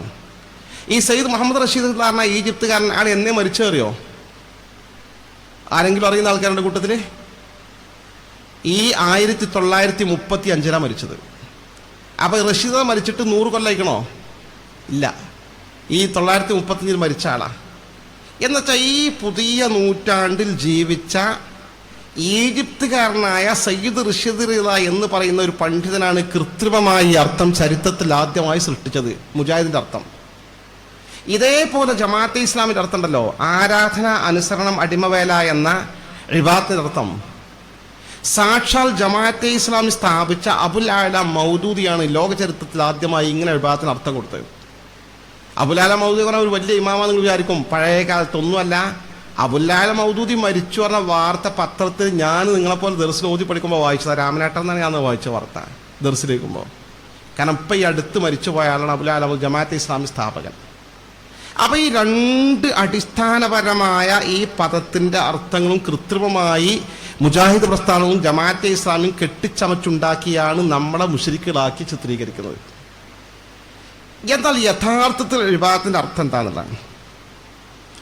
യഥാർത്ഥത്തിൽ ഇബാദത്തിന്റെ അർത്ഥം ഇപ്പം നമ്മുടെ ഖുർആൻ തഫ്സീർ ഗ്രന്ഥങ്ങളൊക്കെ പറഞ്ഞിട്ടുള്ളത് നമ്മളും അവരൊക്കെ ഓതുന്ന തഫ്സീർ തന്നെയല്ലേ. നമ്മുടെ ഹദീസ് വ്യാഖ്യാന ഗ്രന്ഥങ്ങൾ, നമ്മുടെ പൗരാണികമായ സകലമാന കിതാബുകൾ ലാ ഇലാഹ ഇല്ലല്ലാഹ് അർത്ഥം പറയാൻ എങ്ങനെ പറ്റുക? ഖുർആൻ ഫസ്റ്റ് സൂറത്തന്നെ ഫാത്തിഹി തന്നെ പറയണത് എന്താണ്? ഇയ്യാക നഅ്ബുദു വ ഇയ്യാക നസ്തഈൻ, ഇബാദത്ത് നിനക്ക് മാത്രം, തന്നെ ലാ ഇലാഹ ഇല്ലല്ലാഹ്. അപ്പോൾ ഇബാദത്തിന്റെ തഫ്സീറോടെ പറയലോ, അർത്ഥം പറയലോ. ബൈലാവ് ഓതുന്ന ആൾക്കാർ നിങ്ങൾ കൊടുത്തിട്ടുണ്ടോ? ബൈലാവ് ഓതുന്ന ആൾക്കാർ ഇല്ല. അപ്പോൾ അടുത്ത കൊല്ലം കോളേജിലേക്ക് പോകാൻ ഉള്ള ആൾക്കാർ ഇപ്പോൾ അവിടെ നിലവിലില്ല. ആവട്ടെ. ഇപ്പോൾ ഉദാഹരണം തഫ്സീറുൽ ബൈലാവി നമ്മൾ ദർസിൽ പഠിക്കുന്ന കിതാബാണ്. തഫ്സീറുൽ ബൈലാവി തന്നെ ഇബാദത്ത് എന്ന് പറഞ്ഞാൽ അർത്ഥം കൊടുത്തിട്ടുണ്ട്. അതേ അർത്ഥം തന്നെ ചെറിയ പദത്തിൽ വ്യത്യാസം ഉണ്ടാവും. മറ്റ് പൗരാണിക തഫ്സീർ ഗ്രന്ഥങ്ങളൊക്കെ ഇബാദത്തിന് കൊടുത്ത അർത്ഥം, ഇബാദത്തിന് കൊടുത്ത അർത്ഥം അഖ്സാ ഗായത്തിൽ ഹുദൂഇ വ തദല്ലുൽ, അഖ്സാ ഗായത്തിൽ ഹുദൂഇ വ തദല്ലുൽ. ഇബാദത്താണ് അതാണ്. മറഞ്ഞ വഴിയും തെളിഞ്ഞ വഴിയൊന്നുമില്ല, ദൃശ്യമോ അദൃശ്യമല്ല, ഭൗതികവും അഭൗതികമല്ല, കാര്യകാരണ ബന്ധങ്ങൾക്ക് അതീതം വിധേയം ഇങ്ങനെയൊക്കെ പറയാം. അതൊന്നും ഇവിടെ വിഷയമല്ല. ഇവിടെ വിഷയം ഏതാണ്? ഇബാദത്ത് എന്ന് പറഞ്ഞാൽ അഖ്സാ ഗായത്തിൽ ഹുദൂഇ വ തദല്ലുൽ. അഖ്സ എന്ന് പറഞ്ഞാൽ അതിവിദൂരമായ, ഗായത്തിൽ ഹുദൂഇ വിനയത്തിൻ്റെ അറ്റം, അതിവിദൂരമായ അറ്റം, വത്തദല്ലുൽ താഴ്മയുടെയും. എന്നുവെച്ചാൽ അങ്ങേ അറ്റത്തെ താഴ്മയും വിനയവുമാണ് ഏത്? ഇബാദത്ത്. അപ്പോൾ ലാ ഇലാഹ ഇല്ലല്ലാഹ് എന്ന ശരിക്കും അർത്ഥം എന്താണ്? അങ്ങേയറ്റത്തെ വിനയവും താഴ്മയും അർപ്പിക്കപ്പെടാൻ അർഹൻ അള്ളാഹു അല്ലാതെ മറ്റാരുമില്ല. അതിൻ്റെ കറക്റ്റ് അർത്ഥം അങ്ങേയറ്റത്തെ വിനയവും താഴ്മയും അർപ്പിക്കപ്പെടാൻ അർഹനായി അള്ളാഹു അല്ലാതെ മറ്റാരുമില്ല എന്നർത്ഥം. അതാണ് ശരിക്കുള്ള അർത്ഥം. അതാണ് നമ്മൾ വിശ്വസിക്കേണ്ടതും. എന്താണ് പറഞ്ഞത്? അങ്ങേയറ്റത്തെ താഴ്മയും വിനയവും അർപ്പിക്കപ്പെടാൻ അർഹൻ അള്ളാഹു മാത്രം. അപ്പം ഇനിയിപ്പോൾ ഉസ്താദിനോട് താഴ്മ കാണിക്കലൊന്ന് ശ്രദ്ധിക്കേണ്ടി വരും. നമ്മൾ കുറേ വല്ലാത്ത താഴ്മയുണ്ട്. കാരണം അങ്ങേയറ്റ താഴ്മ ആരുടെ മുമ്പിലേ പാടുള്ളൂ? അള്ളാഹുവിൻ്റെ മുമ്പിലേ പാടുള്ളൂ. അപ്പോൾ നമ്മളിത് അങ്ങേയറ്റ ആകും ഉസ്താദിനോട്. അപ്പോൾ ശിർക്ക് വരുമോ? ഉസ്താദിന് വിഭാഗത്താകുമെന്ന് സംശയം തോന്നും. അതൊന്നുമല്ല പറഞ്ഞതിൻ്റെ അർത്ഥം. ഉസ്താദിനോട് എത്ര താഴ്മ കാണിച്ചാലും വിഭാഗത്താവില്ല. ഇപ്പാനോടും ഉമ്മാനോട് എത്ര താഴ്മ കാണിച്ചാലും എന്താവില്ല? വിഭാഗത്താവില്ല. മമ്പറത്ത് തങ്ങളെ കബറങ്ങ് പോയി എത്ര താഴ്മ കാണിച്ചാലും എന്താവില്ല? വിഭാഗത്താവില്ല. ഔലിയാക്കന്മാരെ മുമ്പ് പോയിട്ട് എത്ര താഴ്മ കാണിച്ചാലും എന്താവില്ല? വിഭാഗത്താവില്ല. അങ്ങേ അറ്റത്തെ താഴ്മയും വിനയവും എന്ന് പറഞ്ഞാൽ എന്താ അതിൻ്റെ അർത്ഥം? നമ്മുടെ മനസ്സിൻ്റെ ഭാവമാണ് വിഷയം. അങ്ങേ അറ്റത്തെ താഴ്മയും വിനയവും നമ്മുടെ മനസ്സിൻ്റെ അടിത്തട്ടിൽ ഒരാളോട് ഉണ്ടാകണമെങ്കിൽ അങ്ങേ അറ്റത്തെ ഉപകാരവും ഉപദ്രവവും വരുത്തി വെക്കാൻ അയാൾക്ക് കഴിയുമെന്ന് നമ്മൾ വിശ്വസിക്കണം. കാരണം വിനയം എന്ന് പറഞ്ഞാൽ മനസ്സിൻ്റെ ഉള്ളിൽ നിന്നാണ് വരുന്നത്, പ്രകടനപരതല്ല. നമ്മൾ ചില ആൾക്കാരെ കാണുമ്പോൾ ആളെ ഷെറ് ഒഴിവാക്കാൻ വഴി എന്നൊക്കെ പറഞ്ഞിട്ട് കാണിക്കുമെന്നല്ലാതെ അപ്പോൾ ഉള്ളിലുണ്ടാവില്ല വിനയം. ശരിക്ക് വിനയം ആ മനസ്സിൻ്റെ അടിത്തട്ടിൽ നിന്നാണ് താഴ്മയും വിനയം വരട്ടെ. അപ്പം അങ്ങേയറ്റത്തെ താഴ്മ ഒരാളോട് നമ്മുടെ മനസ്സിലുണ്ടാകണമെങ്കിൽ അങ്ങേ അറ്റം ആൾക്ക് ചെയ്യാൻ കഴിയുമെന്ന് നമ്മുടെ മനസ്സ് പറയണം, മനസ്സിൽ വിശ്വസിക്കണം. ഇപ്പം ലോകത്തെ സകലമായ കാര്യങ്ങളും അങ്ങേയറ്റം ചെയ്യാൻ ഫൈനൽ ആർക്കേ കഴിയുള്ളൂ? ആർക്കേ കഴിയുള്ളൂ? അള്ളാഹ്ക്കേ കഴിയുള്ളൂ. അല്ലേ? നമ്മുടെ വിശ്വാസം അങ്ങനല്ലേ? ഏത് കാര്യത്തിനും അന്തിമമായി ഒരു ഉപകാരം ചെയ്യണമെങ്കിൽ ആർക്കേ കഴിയുള്ളൂ? അള്ളാഹുവിനെ കഴിയുള്ളൂ. അങ്ങേയറ്റം ഫൈനലി അന്തിമമായ ഒരു ഉപദ്രവം നമുക്ക് വരുത്തി വെക്കാൻ ആര് വിചാരിച്ചാലേ കഴിയുള്ളൂ? അള്ളാഹു വിചാരിച്ചാലേ കഴിയുള്ളൂ. വേറെ ആര് വിചാരിച്ചാലും കഴിയില്ല. എത്രത്തോളം വെച്ചാൽ നമ്മുടെ മദ്രസയിലൊക്കെ അഖീദ തന്നെ പറയുന്നുണ്ട്, നമ്മളൊക്കെ പഠിച്ച കാലത്ത് തന്നെ. ഇപ്പം എങ്ങനെയാണെന്ന് അറിയില്ല. കുല്ല ഇനി ജിത്തമാത്തിൽ ഇൻസു വൽ ജിന്നു വൽ മലായികത്തു കുല്ലുഹും അജ്മഊന അലാ യുഹർരികു ഷൈഅൻ ഔ യുസക്കിനുഹു ലാ യഖ്ദിറു അലൈഹി ഇല്ലാ ബിഖിദാരിഹി തആല. മനുഷ്യന്മാർ മുഴുവൻ, അതിൽ അമ്പിയാക്കൾ ഔലിയാക്കന്മാർ പെടും, ജിന്നുകൾ മുഴുവൻ, മലക്കുകൾ മുഴുവൻ എന്നല്ല ലോകത്തെ സൃഷ്ടികൾ മുഴുവൻ സംഘടിച്ചു അലാ യുഹർരികു ഷൈഅൻ, ഒരു വസ്തുവിനെ അനക്കാൻ, ഈ മൊബൈൽ ഇങ്ങനെ ഒന്നും എടുത്തു വെക്കാൻ തീരുമാനിച്ചു. ഔ യുസക്കിനുഹു, അല്ലെങ്കിൽ ഇങ്ങനെ അനങ്ങുന്നൊരു വസ്തുവിനെ നിസ്സലമാക്കാൻ, അടക്കാൻ വിചാരിച്ചു. ആര് വിചാരിച്ചാലും ശരി, ലോകം മുഴുവൻ, സാക്ഷാൽ ട്രംപ് വിചാരിച്ചാലും ശരി, ഫലാ യഖ്ദിറൂൻ, അവർക്ക് ആർക്കും കഴിയില്ല. ഇല്ലാ ബിഖിദാരിഹി തആല, അല്ല കഴിവ് കൊടുത്താലേ എന്ത് ചെയ്യുള്ളൂ? കഴിയുള്ളൂ. ഇല്ലെങ്കിൽ നടക്കൂല. അത് ഇതാണ് നമ്മൾ അഖീദ. അങ്ങനല്ലേ? വേറെ ആര് വിചാരിച്ചാൽ നടക്കൂല. അപ്പൊ ശരിക്ക് അള്ളാഹുവിനെ കുറിച്ച് നമുക്ക് അങ്ങനെ വിശ്വാസമുണ്ട്. എന്ത് ഉപകാരം ചെയ്യണമെങ്കിലും ആർക്കേ കഴിയുള്ളൂ? അള്ളാഹ്ക്കേ കഴിയുള്ളൂ. ഫൈനലിയാണ് പറഞ്ഞത്. മറ്റേ ഉപകാരം ഇപ്പം നമുക്ക് ചെയ്യാൻ കഴിയില്ലേ? അപ്പം എന്ത് ഉപദ്രവം വരുത്തി വെക്കാനും ആർക്കേ കഴിയുള്ളൂ? അള്ളാഹുവിനെ കഴിയുള്ളൂ. വമാ ബികും മിൻ നിഅമത്തിൻ ഫമിനല്ലാഹ്, ഖുർആൻ പറയല്ലേ, നിങ്ങൾ അനുഭവിക്കുന്ന ഏതേത് അനുഗ്രഹങ്ങളും ആരിൽ നിന്നാണ് യഥാർത്ഥത്തിൽ കിട്ടുന്നത്? അള്ളാഹുവിൽ നിന്നാണ് കിട്ടുന്നത്. ഇതേപടി ആപത്തും എല്ലാ കഴിവും ആർക്ക് മാത്രമാണ്? അള്ളാഹ്ക്ക് മാത്രമാണ്. ഇപ്പം ളുഹറിന് ബാങ്ക് വിളിക്കും, മുഅദ്ദിൻ പറയും ഹയ്യാല സ്വലാഹ്, നിസ്കാരത്തിനായി വരൂ. അപ്പം ശരിക്കും അറബിയിലെ ശൈലി അനുസരിച്ച് ബഹുമാനപൂർവ്വം ലബ്ബൈക വസഅദൈക ഇതാ വരാന്ന് പറയുന്നുണ്ട്. പക്ഷെ അങ്ങനെ വരാൻ പറയാൻ വേണ്ടിയിട്ട് അള്ളാഹു നമ്മുടെ ഇജാബത്ത് കൊടുക്കാൻ കൽപ്പിച്ചോ? ഇല്ല. ബാങ്ക് ഹയ്യാല സ്വലാ എന്ന് പറയുമ്പോൾ നമ്മൾ എന്താ പറയേണ്ടത്? ലാ ഹൗല, വരാൻ കഴിയില്ല എന്നാ.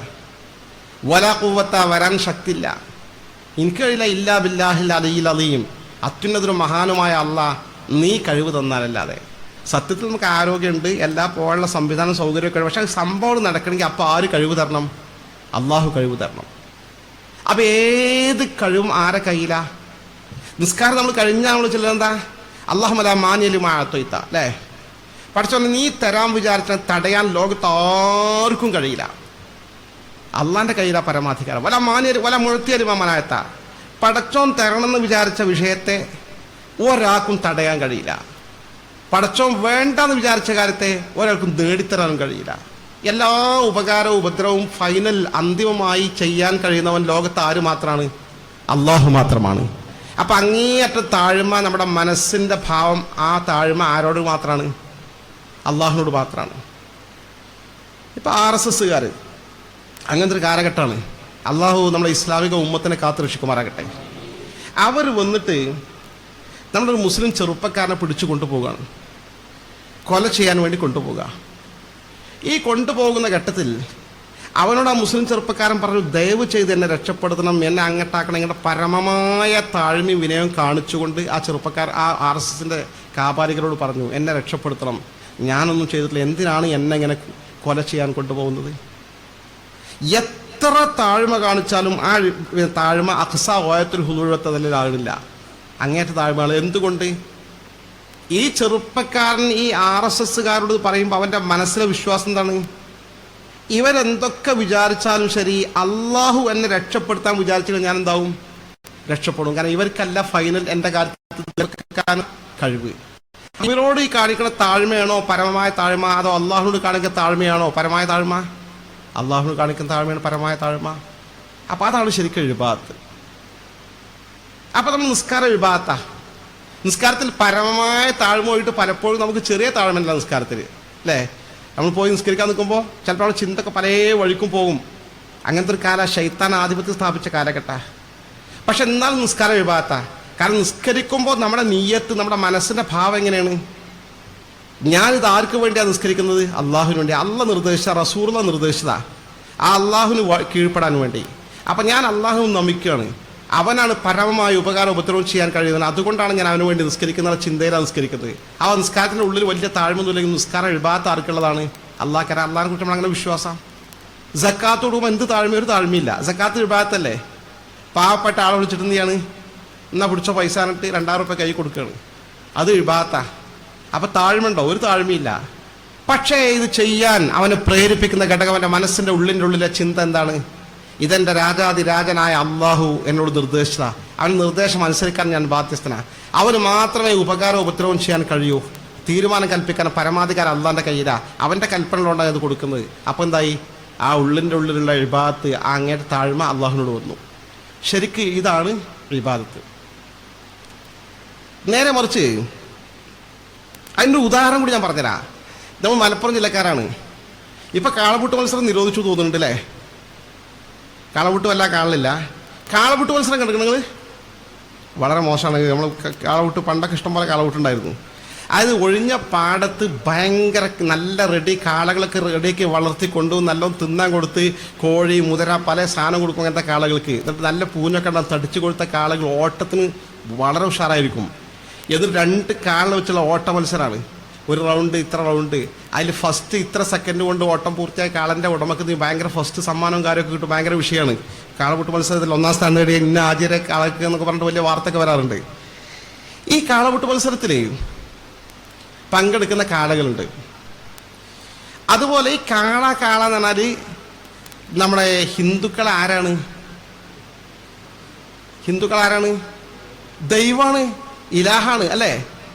ഇപ്പോൾ UP-ൽ പിന്നെ നമ്മൾ ആൾക്കാരെ തച്ചു കൊന്ന കേസുകളൊക്കെ ഉണ്ട്. എന്താണ്? കാളൻ്റെ ഇറച്ചി സൂക്ഷിച്ചു എന്നൊക്കെ ആരോപിച്ചിട്ടാണ്. കാരണം കാളൻ ദൈവത്തിൻ്റെ ഇറച്ചി ഇങ്ങനെ സൂക്ഷിക്കാൻ ദൈവത്തിനെ കൊല്ലാൻ തന്നെ പാടില്ലല്ലോ, വലിയ അപകടമല്ലേ? ഈ വിഷയം വലിയ വിഷയമാണ് നമ്മുടെ രാജ്യത്ത്. ഗോവധം നിരോധിച്ച ഒരുപാട് സ്റ്റേറ്റ് ഉണ്ട്. നമ്മളെ കേരളത്തിലൊക്കെയാണ് കാള അറുക്കൽ നിരോധിക്കാത്തുള്ളൂ. നമ്മുടെ അയൽ സ്റ്റേറ്റുകളൊക്കെ പലയിടത്തും കാള അറുക്കലിനെ നിരോധിച്ചിട്ട്, കാരണം ദൈവത്തിന് അറുക്കാൻ പാടില്ല മസലയാണ്. അപ്പോൾ ആ നിലക്ക് ഈ ഗോ ദൈവമാണെന്ന് കാണുന്ന ആളുകൾ, കുറച്ചാളിങ്ങനെ കടയിൽ ഇങ്ങനെ ഇരിക്കുകയാണ്, രാവിലെ ചായ കുടിച്ചിങ്ങനെ ഇരിക്കൂലേ, ഇരിക്കുമ്പോൾ ഒരു ചാവാലി പശുവിനെ അതിലെങ്ങനെ കൊണ്ടുപോയി ഉണ്ടല്ല, തൃക്കളാമി എന്നൊക്കെ പറയുന്ന നാട്ടിലല്ലേ, കേട്ടുക്കണോ? തടിച്ച് കൊഴുക്കാത്ത എല്ലും തോലൊക്കെ ആയിട്ട് ഇങ്ങനെ കൊണ്ട് അറുക്കാൻ കൊണ്ടുപോകണം, ഇങ്ങനെ കൊണ്ടുപോകുന്നുണ്ട്. ആ കടയിലിരിക്കുന്ന ഒരാൾ ഹിന്ദുവാണ്. അയാൾ ആ കാള പോകുമ്പോൾ എന്ത് ചെയ്തു? കാണാൻ യാതൊരു വൃത്തിയില്ലാത്ത ആരോഗ്യമില്ലാത്ത ആ കാളിനെ കണ്ടപ്പോൾ ഇങ്ങനെ എന്ത് ചെയ്തു? നമസ്കാരം കാണിച്ചു കടയിലിരുന്നിട്ട്. കാരണം ദൈവമല്ലേ. അയാളാ ചെയ്തത് എന്താണ്? ഇബാദത്താ. കാരണം അയാൾ വിശ്വാസം എന്താണ്? ഇത് ദൈവമാണെന്നുള്ള വിശ്വാസം, ഇലാഹാണ് വിശ്വാസം ഉണ്ട്. നേരെ മറിച്ച് അതേ കാള, ആരോഗ്യമുള്ള തടിച്ചു കൊഴുത്ത കാളപൂട്ട് മത്സരത്തിൽ ഫസ്റ്റ് കിട്ടിയ കാളക്ക് ഹാരാർപ്പണം, നോട്ടുമാല അർപ്പിച്ചു. നമ്മളൊരാൾ പോയിട്ട് മുസ്ലിങ്ങളെ കാളയാണ്, മുസ്ലിം കൊണ്ടുപോയിട്ട് ഈ മുസ്ലിം ചെയ്യുന്ന ഇബാദത്താവുമോ? നോട്ട് പാലിനിട്ടാലും എന്താവുന്ന ഇബാദത്താണ്. അപ്പോൾ വിശ്വാസം, മനസ്സാണ് പ്രധാനം, മനസ്സിലാക്കിയത. ഈ വസ്തുവിനെ കുറിച്ച് പരമമായി ഒരു കാര്യത്തിൽ ഉപകാരം ചെയ്യാനുള്ള ഉപദ്രവം ചെയ്യാനുള്ള കഴിവുണ്ട് എന്ന വിശ്വാസം ഉണ്ടോ ഇല്ല എന്നുള്ള പ്രശ്നം. അത് വിശ്വസിച്ചാൽ ഇബാദത്തായി, ഇല്ലെങ്കിൽ ഇബാദത്തായില്ല. അങ്ങനെ ഒരു വിശ്വാസം അക്സ ഗായത്തുൽ ഹുദൂവത്തതിൽ നമുക്ക് ആരെക്കുറിച്ച് മാത്രമേ ഉള്ളൂ? അള്ളാഹിനെ കുറിച്ച് മാത്രമേ ഉള്ളൂ. അപ്പം ലാ ഇലാഹ നമ്മുടെ കറക്റ്റ് വിശ്വാസം. ലാ ഇലാഹ ഇല്ലല്ലാഹ്, അള്ളാഹു അല്ലാതെ എൻ്റെ പരമമായ താഴ്മയും വിനയും അർപ്പിക്കപ്പെടാൻ അർഹൻ അള്ളാഹു അല്ലാതെ മറ്റാരുമില്ല. അപ്പം എനിക്ക് ഏത് ഉപകാരവും ഏത് ഉപദ്രവവും അന്തിമമായി ചെയ്യുന്നവൻ അള്ളാഹുവാണ്. അല്ലാതെ എനിക്കൊന്നും ചെയ്യാൻ കഴിയുന്നവല്ല. അവരും തൻ്റെ കനപ്പെട്ട വാക്കാ ലാ ഇലാഹ ഇല്ലല്ലാഹ്. അതാണ് ആ ഒരു പദത്തിൻ്റെ വെയിറ്റ്. ഭയങ്കര ഉജ്ജ്വലമായ ആശയമാണ്. വേറെ ആർക്കും ഒന്നൊരു ഫൈനൽ അധികാരമല്ല, ഒക്കെ അള്ളാൻ്റെ കയ്യിലാണെന്നുള്ളത്. ആ അഖീദ, ഇതാണ് ലാ ഇലാഹ ഇല്ലല്ലാഹ് യഥാർത്ഥ അർത്ഥം. ആ അർത്ഥം വിശ്വസിക്കുന്നതിനോട് എതിരല്ല അമ്പിയാക്കൾക്കും മൗലിയാക്കൾക്കും സ്വാലിഹീങ്ങൾക്കും സാധാരണക്കാർക്കും ഒക്കെ പല കഴിവുകളും അള്ളാഹ് കൊടുക്കുന്നുണ്ട്. നമുക്കൊക്കെ കഴിവുകളില്ലേ? കഴിവുണ്ട് വിശ്വസിക്കുന്നൊന്നും പ്രശ്നമല്ല. മറിച്ച് ഈ കഴിവിൽ നമുക്ക് പരമമായ കഴിവ്, അധികാരമുണ്ടോ, സ്വതന്ത്രമായ അധികാരശേഷി ഉണ്ടോ എന്നുള്ള വിഷയം. അപ്പം ശരിക്കും നമ്മളെ മുശ്രിക്കാക്കാൻ അടിസ്ഥാനപരമായി മുജാഹിദ് പ്രസ്ഥാനം ഉന്നയിക്കുന്ന ഇബാദത്തിൻ്റെ അർത്ഥം, ജമാഅത്തെ ഇസ്ലാമി ഉന്നയിക്കുന്ന ഇബാദത്തിൻ്റെ അർത്ഥം അവരുടേതൊന്നും പ്രമാണങ്ങളിൽ എവിടെയും രേഖപ്പെടുത്താത്ത കൃത്രിമമായി കെട്ടിച്ചമച്ചുണ്ടാക്കിയ നിർവചനങ്ങളാണ്. നമ്മുടെ നിർവചനം നിങ്ങൾക്ക് ഏത് ഖുർആൻ തഫ്സീർ ഗ്രന്ഥങ്ങൾ ലൈബ്രറിയിൽ അത് ആ കിതാബ് എടുത്തോ നോക്കിക്കോ കാണാൻ സാധിക്കും. നമ്മൾ പറയുന്ന ഒന്നും പുതിയത് പറയത്തില്ല. അപ്പം ശരിക്കും നമ്മുടെ തൗഹീദ് കുറ്റമറ്റ തൗഹീദാണ്. ആ തൗഹീദ് പ്രവാചകന്മാർ പഠിപ്പിച്ച തൗഹീദ് ലാ ഇലാഹ ഇല്ലല്ലാഹ് എന്നതിൻ്റെ യഥാർത്ഥ അർത്ഥപ്രകാരം അംഗീകരിക്കുന്ന നമ്മൾ തവസ്സുൽ അംഗീകരിക്കും, നമ്മൾ തവറുക്ക് അംഗീകരിക്കും, നമ്മൾ ഇസ്തിഗാസ അംഗീകരിക്കും, നമ്മൾ മന്ത്രവും ഉറുക്കും നൂലും ഇങ്ങനത്തെ ആത്മീയ ചികിത്സകളൊക്കെ അംഗീകരിക്കും. കാരണം അതും ഷിർക്കും തമ്മിലൊരു ബന്ധമല്ലെന്ന് മാത്രമല്ല, അതൊക്കെ അടിസ്ഥാനപരമായി ഇസ്ലാമിക ലോകത്ത് അംഗീകരിച്ച് ആചരിച്ച് വരുന്ന ആചാരങ്ങളാണ് അല്ലേ. ഇപ്പൊ തവസ്സുൽ ചെയ്യുന്ന ദുആയുടെ, അള്ളാഹുവിനോട് ദുആ ചെയ്യുന്നതിൻ്റെ ഒരു ഭാഗമാണ്. എന്താ തവസ്സുൽ എന്ന് പറഞ്ഞാൽ? മഹാന്മാരെയോ അല്ലെങ്കിൽ മഹൽ കർമ്മങ്ങളെയോ മുൻനിർത്തി അള്ളാഹുനോട് പ്രാർത്ഥിക്കുക. അള്ളാഹുനോട് നേർക്കുന്നതിനെ പ്രാർത്ഥിക്കുന്നതിന് പകരം ഇന്ന ആളെ ബറക്കത്ത് കൊണ്ട്, ഇന്ന പുണ്യം കൊണ്ട് പടച്ചോനെ അത് മുൻനിർത്തി എന്നോട് പ്രാർത്ഥിക്കുന്ന പ്രാർത്ഥനാ രീതി, അത് സുന്നത്താ. ദുആക്ക് ഒരുപാട് ആദാബുകളുണ്ട്. ആ ആദാബുകൾപ്പെട്ടൊരു ആദാബാണ് തവസ്സുൽ ചെയ്ത് പ്രാർത്ഥിക്കുക എന്നുള്ളത്. അപ്പം അതാ നമ്മുടെ ബദ്രമൗലൂദ് നമ്മൾ ചെല്ലാറില്ലേ, തവസ്സൽനാ ബിസ്മില്ലാ വബിൽ ഹാദി റസൂലില്ലാ വകുല്ലി മുജാഹിദിൻ ലില്ലാഹ് വഅഹ്ലിൽ ബദ്രി യാ അല്ലാഹ്. അല്ലാഹുവേ, നിന്റെ നാമങ്ങൾ മുൻനിർത്തി നിന്നോട് ഞങ്ങൾ പ്രാർത്ഥിക്കുന്നു. തവസ്സൽനാ ബിസ്മില്ലാ, അള്ളാഹുവിൻ്റെ അസ്മാവ് മുൻനിർത്തി പ്രാർത്ഥിക്കാം. അള്ളാഹ് നമ്മുടെ സമയം ഇപ്പം കഴിയും, ഇല്ലല്ല 11:45 അല്ലേ. അപ്പോൾ അള്ളാഹുവിൻ്റെ നാമങ്ങൾ മുൻനിർത്തി പ്രാർത്ഥിക്കുക തവസ്സല. പിന്നെ തവസ്സൽനാ വബിൽ ഹാദി റസൂലില്ലാ, സന്മാർഗ നായകനായ റസൂലിനെ മുൻനിർത്തി ഞങ്ങൾ പ്രാർത്ഥിക്കുന്നു. വകുല്ലി മുജാഹിദില്ലാ, അള്ളാഹിൻ്റെ മാർഗത്തിൽ പോരാട്ടം നടത്തുന്ന സകല പോരാളികളെയും മുൻനിർത്തി പ്രാർത്ഥിക്കുന്നു. അഹ്ലുൽ ബദ്രി യാ അല്ലാഹ്, വിശേഷിച്ച് ബദരീങ്ങളെ മുൻനിർത്തി നിന്നോട് ഞങ്ങൾ പ്രാർത്ഥിക്കുന്നു. മഹാന്മാരെ മുൻനിർത്തി പ്രാർത്ഥിക്കാം. ആ പ്രാർത്ഥിക്കുന്ന രീതി തവസ്സുൽ എന്ന് പറയും. അതങ്ങനെ പ്രാർത്ഥിക്കൽ നല്ലതാണ് എന്ന് ഖുർആനും ഹദീസും പഠിപ്പിച്ചുകൊണ്ട് പ്രാർത്ഥിക്കണേ. ഇല്ല, അങ്ങനെ വേണ്ടാന്ന ഇസ്ലാം പഠിച്ചാൽ വേണ്ട നമ്മൾ പ്രാർത്ഥിക്കൂല. നമ്മൾ ഉള്ളതുപോലെ അംഗീകരിക്കുക, ഒന്നും കൂട്ടുന്നില്ല, ഒന്നും കുറയ്ക്കുന്നില്ല. ഇപ്പോൾ ഒരുപാട് ഹദീസുകൾ ആ വിഷയത്തിലുണ്ട്. സ്വഹീഹുൽ ബുഖാരി ഉൾപ്പെടെയുള്ള ഹദീസ് ഗ്രന്ഥങ്ങളിൽ ആ വിഷയങ്ങളുണ്ട്. ഹലോ ഹലോ ഹലോ ഒരു ക്ലാസ്സിൽ കഴിഞ്ഞ് വിളിച്ചാൽ മതിയോ? ഞാൻ വിളിക്കട്ടോ, ഊറിന് ശേഷം. അപ്പോൾ ഈ അറിയപ്പെട്ട സംഭവമാണ് മഹാനായ അബ്ബാസ് റളിയല്ലാഹു അൻഹു, റസൂലുള്ളാഹിന്റെ പിതൃ സഹോദരനുണ്ട്. അദ്ദേഹത്തെ മുൻനിർത്തി സ്വഹാബത്ത് മഴയ്ക്ക് ക്ഷാമം വന്നപ്പോൾ പ്രാർത്ഥിച്ച സംഭവം സ്വഹീഹുൽ ബുഖാരി ഉദ്ധരിക്കുന്നുണ്ട്. പിന്നെ വേറെ ഒരുപാട് തത്തുല്യമായ ഹദീസുകളുണ്ട്. പ്രതിസന്ധി ഘട്ടം വരുമ്പോൾ ദുആ ചെയ്യാൻ പ്രത്യേകിച്ചും സൽക്കർമ്മങ്ങൾ മുൻനിർത്തി പ്രാർത്ഥിക്കുക, അല്ലെങ്കിൽ സൽക്കർമ്മം ചെയ്യുന്ന ആളുകളെ സ്വാലിഹ്യങ്ങളെ മുൻനിർത്തി പ്രാർത്ഥിക്കുക. അറിയപ്പെട്ടൊരു ഹദീസില്ലേ, ബുഖാരിൻ്റെ ഹദീസ് തന്നെയാണ്. പണ്ട് 3 ആൾക്കാർ യാത്ര പോയില്ലേ, ഭയങ്കര ഇടിമഴയായില്ലേ, എന്നിട്ട് ഒരു ഗുഹയിൽ ഒളിച്ചില്ലേ, വലിയ പാറക്കല്ല് അടർന്നു വന്ന് വീണു മുഖം അടഞ്ഞു. അവർ 3 ആളും എന്താ ചെയ്തത്? അവർക്ക് നേർക്കുനേരെ അള്ളാഹുവോട് പ്രാർത്ഥിച്ചാൽ പോരെ. പക്ഷേ അവർ ജീവിതത്തിൽ ഓരോരുത്തരും പറഞ്ഞു, നമ്മൾ ചെയ്ത ഏറ്റവും നല്ല അമലേതാ വെച്ചാൽ കണ്ടുപിടിച്ചു കൊടുക്കും, അത് മുൻനിർത്തി അള്ളാഹുവോട് പ്രാർത്ഥിക്കുക. എന്നിട്ട് രക്ഷപ്പെട്ടത് സ്വഹീഹായ ഹദീസാണ്. ഈ ഇയ്യാക നഅ്ബുദു വ ഇയ്യാക നസ്തഈൻ ആ ആയത്തിനെടുക്കുക. ഇയ്യാക നഅ്ബുദു വ ഇയ്യാക നസ്തഈൻ ശരിക്കും എന്താ അർത്ഥം? ഇയ്യാക നഅ്ബുദു പറഞ്ഞാൽ നിനക്ക് മാത്രം ഞങ്ങൾ ഇബാദത്ത് ചെയ്യുന്നു. വ ഇയ്യാക നസ്തഈൻ, നിന്നോട് മാത്രം ഞങ്ങൾ സഹായം ചോദിക്കുന്നു. അപ്പോൾ നിന്നോട് മാത്രം, നിനക്ക് മാത്രം ഞങ്ങൾ ഇബാദത്ത്. ഇപ്പോൾ നമ്മൾ ളുഹ്ർ നിസ്കരിക്കുകയാണ്. ളുഹ്ർ നിസ്കരിക്കുമ്പോൾ ഇമാമ് ഇയ്യാക നഅ്ബുദു വ ഇയ്യാക നസ്തഈൻ എന്ന് പറയുന്നുണ്ട്. പഠിച്ചോനെ ഞങ്ങളൊക്കെ നിനക്ക് ഇബാദത്ത്, ഞങ്ങളൊക്കെ നിന്നോട് സഹായം, ഞങ്ങൾ ഇമാമും ജമാഅത്തുള്ള ആൾക്കാർ എന്ന് വേണമെങ്കിൽ നമുക്ക് വെക്കാം. പക്ഷെ അങ്ങനെയാണ് തഫ്സീർ എങ്കിൽ. പക്ഷെ ഒരാൾ ഒറ്റയ്ക്ക് രാത്രി തഹജ്ജുദ് നിസ്കരിക്കുകയാണ്, അയാളും പറയാൻ തന്നെയാണ് ഇയ്യാക നഅ്ബുദു വ ഇയ്യാക നസ്തഈൻ. ഇഫ്രാദായിട്ടാ പറയാ? അല്ല, ആയത്ത് ഇയ്യാക നഅ്ബുദു അല്ല ഇയ്യാക അഅ്ബുദു പറയില്ല. അപ്പോൾ ശരിക്കും ഇയ്യാക നഅ്ബുദു പറഞ്ഞാൽ ആരാ പിന്നോട് ഉദ്ദേശിക്കപ്പെടുന്നത്? നമ്മുടെ തഫ്സീറുകൾ, തഫ്സീർ ബൈലാവിലുണ്ട്, തഫ്സീർ റാസിലോ കൊടുത്തിട്ടുണ്ട് ഇയ്യാക നഅ്ബുദിൻ്റെ അർത്ഥം. ഇവിടെ ഉദ്ദേശിക്കുന്നത് ഇയ്യാക നഅ്ബുദു പറഞ്ഞാൽ പടച്ചവനെ ഞാൻ മാത്രമല്ല നിനക്ക് ഇബാദത്ത് ചെയ്യുന്നത്, എൻ്റെ കൂട്ടത്തിൽ ജീവിച്ചിരിക്കുന്ന മുഅ്മിനീകൾ മാത്രമല്ല ഇബാദത്ത് ചെയ്യുന്നത്, ആ കൂട്ടത്തിൽ ജീവിച്ചിരിക്കുന്ന ഔലിയാക്കളും സ്വാലിഹ്യങ്ങളും മാത്രമല്ല നിനക്ക് ഇബാദത്ത് ചെയ്യുന്നത്. കഴിഞ്ഞ കാല ചരിത്രത്തിൽ ഒരുപാട് അമ്പിയാക്കൾ, ഔലിയാക്കൾ, സ്വാലിഹ്യങ്ങൾ കടന്നു പോയിട്ടുണ്ട്, അവരൊക്കെ നിനക്കാണ് ഇബാദത്ത് ചെയ്യുന്നത്. ഇയ്യാക നഅ്ബുദു പടച്ചവനെ ഞങ്ങളൊക്കെ നിനക്കാണ് ഇബാദത്ത്, അവരൊക്കെ കൂട്ടിയിട്ടാ. അവരൊക്കെ കൂട്ടിയിട്ട് പറഞ്ഞാൽ മഹാന്മാരായ ആളുകൾ കൂട്ടത്തിലുണ്ട്. ആ കൂട്ടത്തിൽ ഇബാദത്ത് ചേർത്തി, നമ്മൾ ചേർത്തി പറഞ്ഞാൽ അവരെ ഇബാദത്ത് ഏതായാലും അള്ളാഹ് കബൂലാക്കും. ആ കൂട്ടത്തിൽ അതിൻ്റെ ബറക്കത്തോണ്ട് നമ്മളും എന്ത് ചെയ്യും? കബൂലാക്കും. തവസ്സുല ശരിക്കും ആയത്തന്നെ തവസ്സുലിൻ്റെ ഉദാഹരണമാണ്. വയ്യാക്ക നസ്തഈൻ അങ്ങനെ തന്നെ. പഠിച്ചാൽ ഒരുപാട് ആളുകൾ എന്നോട് സഹായം തേടിയിട്ടുണ്ട്. അന്ന് ബദറിൽ കടന്ന് ഹബീബായ മുത്ത് മുഹമ്മദ് മുസ്തഫ സ്വല്ലല്ലാഹു സുജൂദിൽ കടന്നിട്ട് എന്നോട് നല്ല പ്രാർത്ഥന ഉണ്ട്. അപ്പോൾ തങ്ങൾ പ്രാർത്ഥിച്ച പ്രാർത്ഥനയ്ക്ക് ഉത്തരം കൊടുത്തിട്ടുണ്ട്.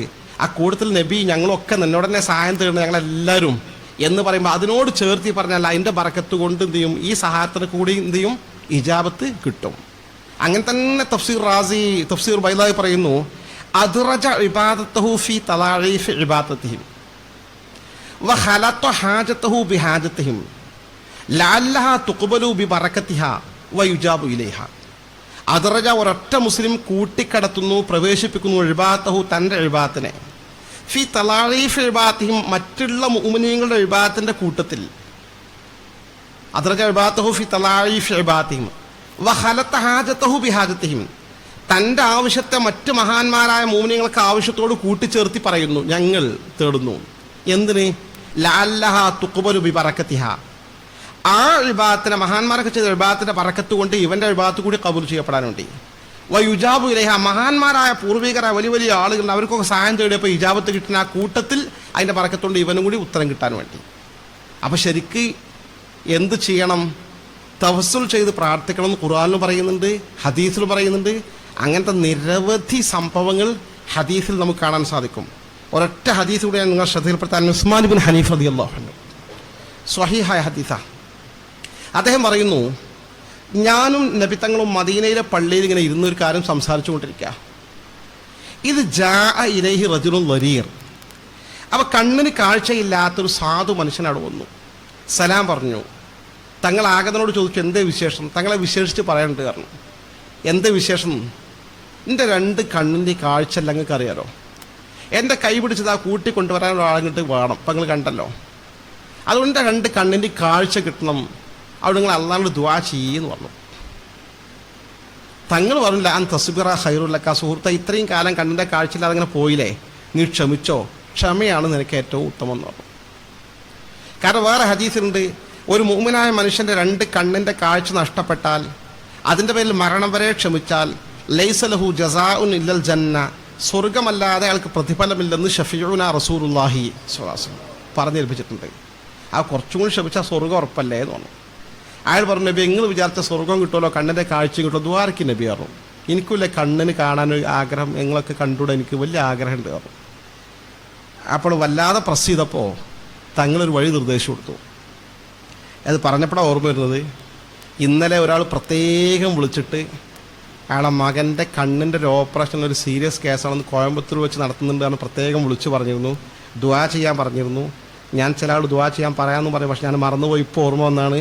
അതുകൊണ്ട് നിങ്ങൾ നല്ല ആൾക്കാരാണ്, നിങ്ങളൊക്കെ ഒരു ദുആ ചെയ്യണം. അല്ലാഹു സുബ്ഹാനഹു വ തആല ആ സുഹൃത്തിൻ്റെ കണ്ണിൻ്റെ ഓപ്പറേഷൻ വിജയകരമായി പൂർണ്ണ കാഴ്ചയിലേക്ക് തിരിച്ചു വരാൻ നല്ല തൗഫീഖ് നൽകി അനുഗ്രഹിക്കുമാറാകട്ടെ.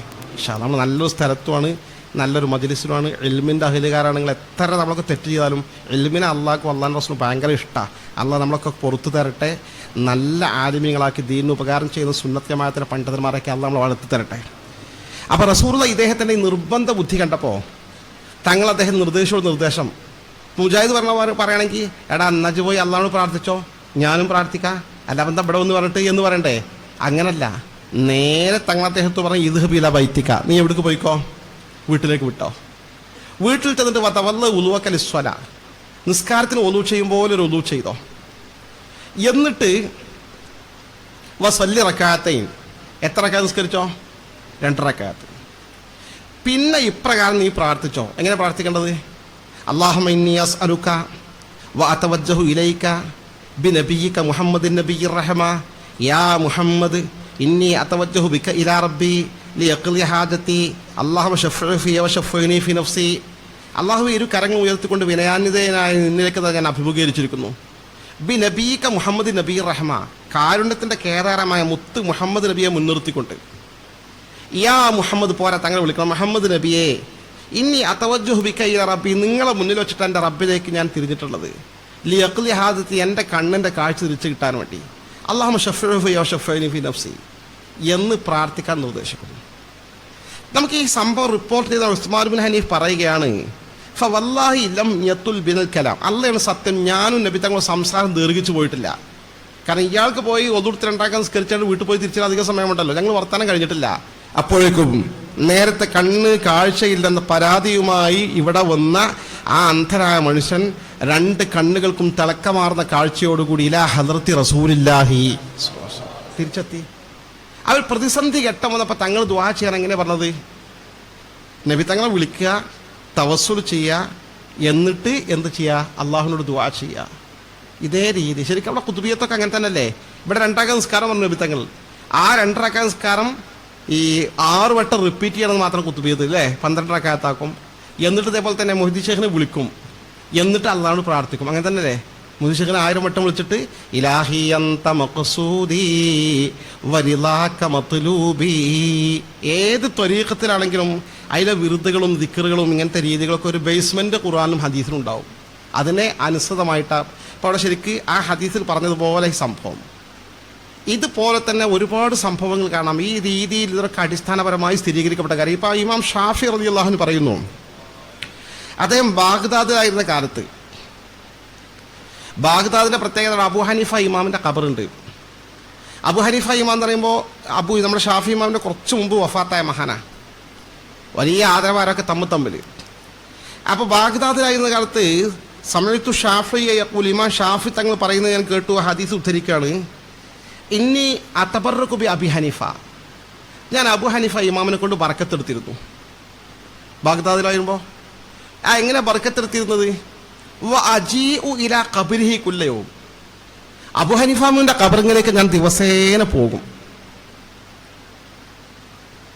ഫഇദാ അറളതു ലി ഹാജ, എൻ്റെ ജീവിതത്തിൽ മുഖ്യമായ വിഷയം വരികയാണ്, ഹാജർ നക്കിറാണ്, ഭയങ്കര വലിയ വിഷയം വരികയാണെങ്കിൽ അദ്ദേഹം ഇമാം ഷാഫി തങ്ങൾ പറയാം സല്ലൈതു റക്അത്തൈൻ, ഞാൻ എന്ത് ചെയ്യും? 2 റക്അത്ത് സുന്നത്ത് നിസ്കരിക്കും. എന്നിട്ട് വജിഇതു ഇലാ ഖബ്രി അബി ഹനീഫ, എന്നിട്ട് അബു ഹനീഫാമിന്റെ ഖബറിന്റെ അടുക്കൽ വരും. എന്നിട്ട് വസഅൽതുല്ലാഹൽ ഹാജ ഇൻദഹു, അബു ഹനീഫാമിന്റെ അടുക്കൽ വെച്ച് അള്ളാഹുവിനോട് എൻ്റെ ആവശ്യം ഞാൻ എന്ത് ചെയ്യും? സമർപ്പിക്കും. അങ്ങനെ ഞാൻ ചെയ്താൽ ഫമാ യബുഅദു അന്നി, പിന്നെ സമയം അധികം ആകൂല, ഹത്താ തുഖ്ള, അപ്പോഴേക്കും ആവശ്യം നിർവഹിക്കപ്പെട്ട് കഴിഞ്ഞിരിക്കുമെന്ന് ഇമാമുന ഷാഫി റളിയല്ലാഹു അൻഹു.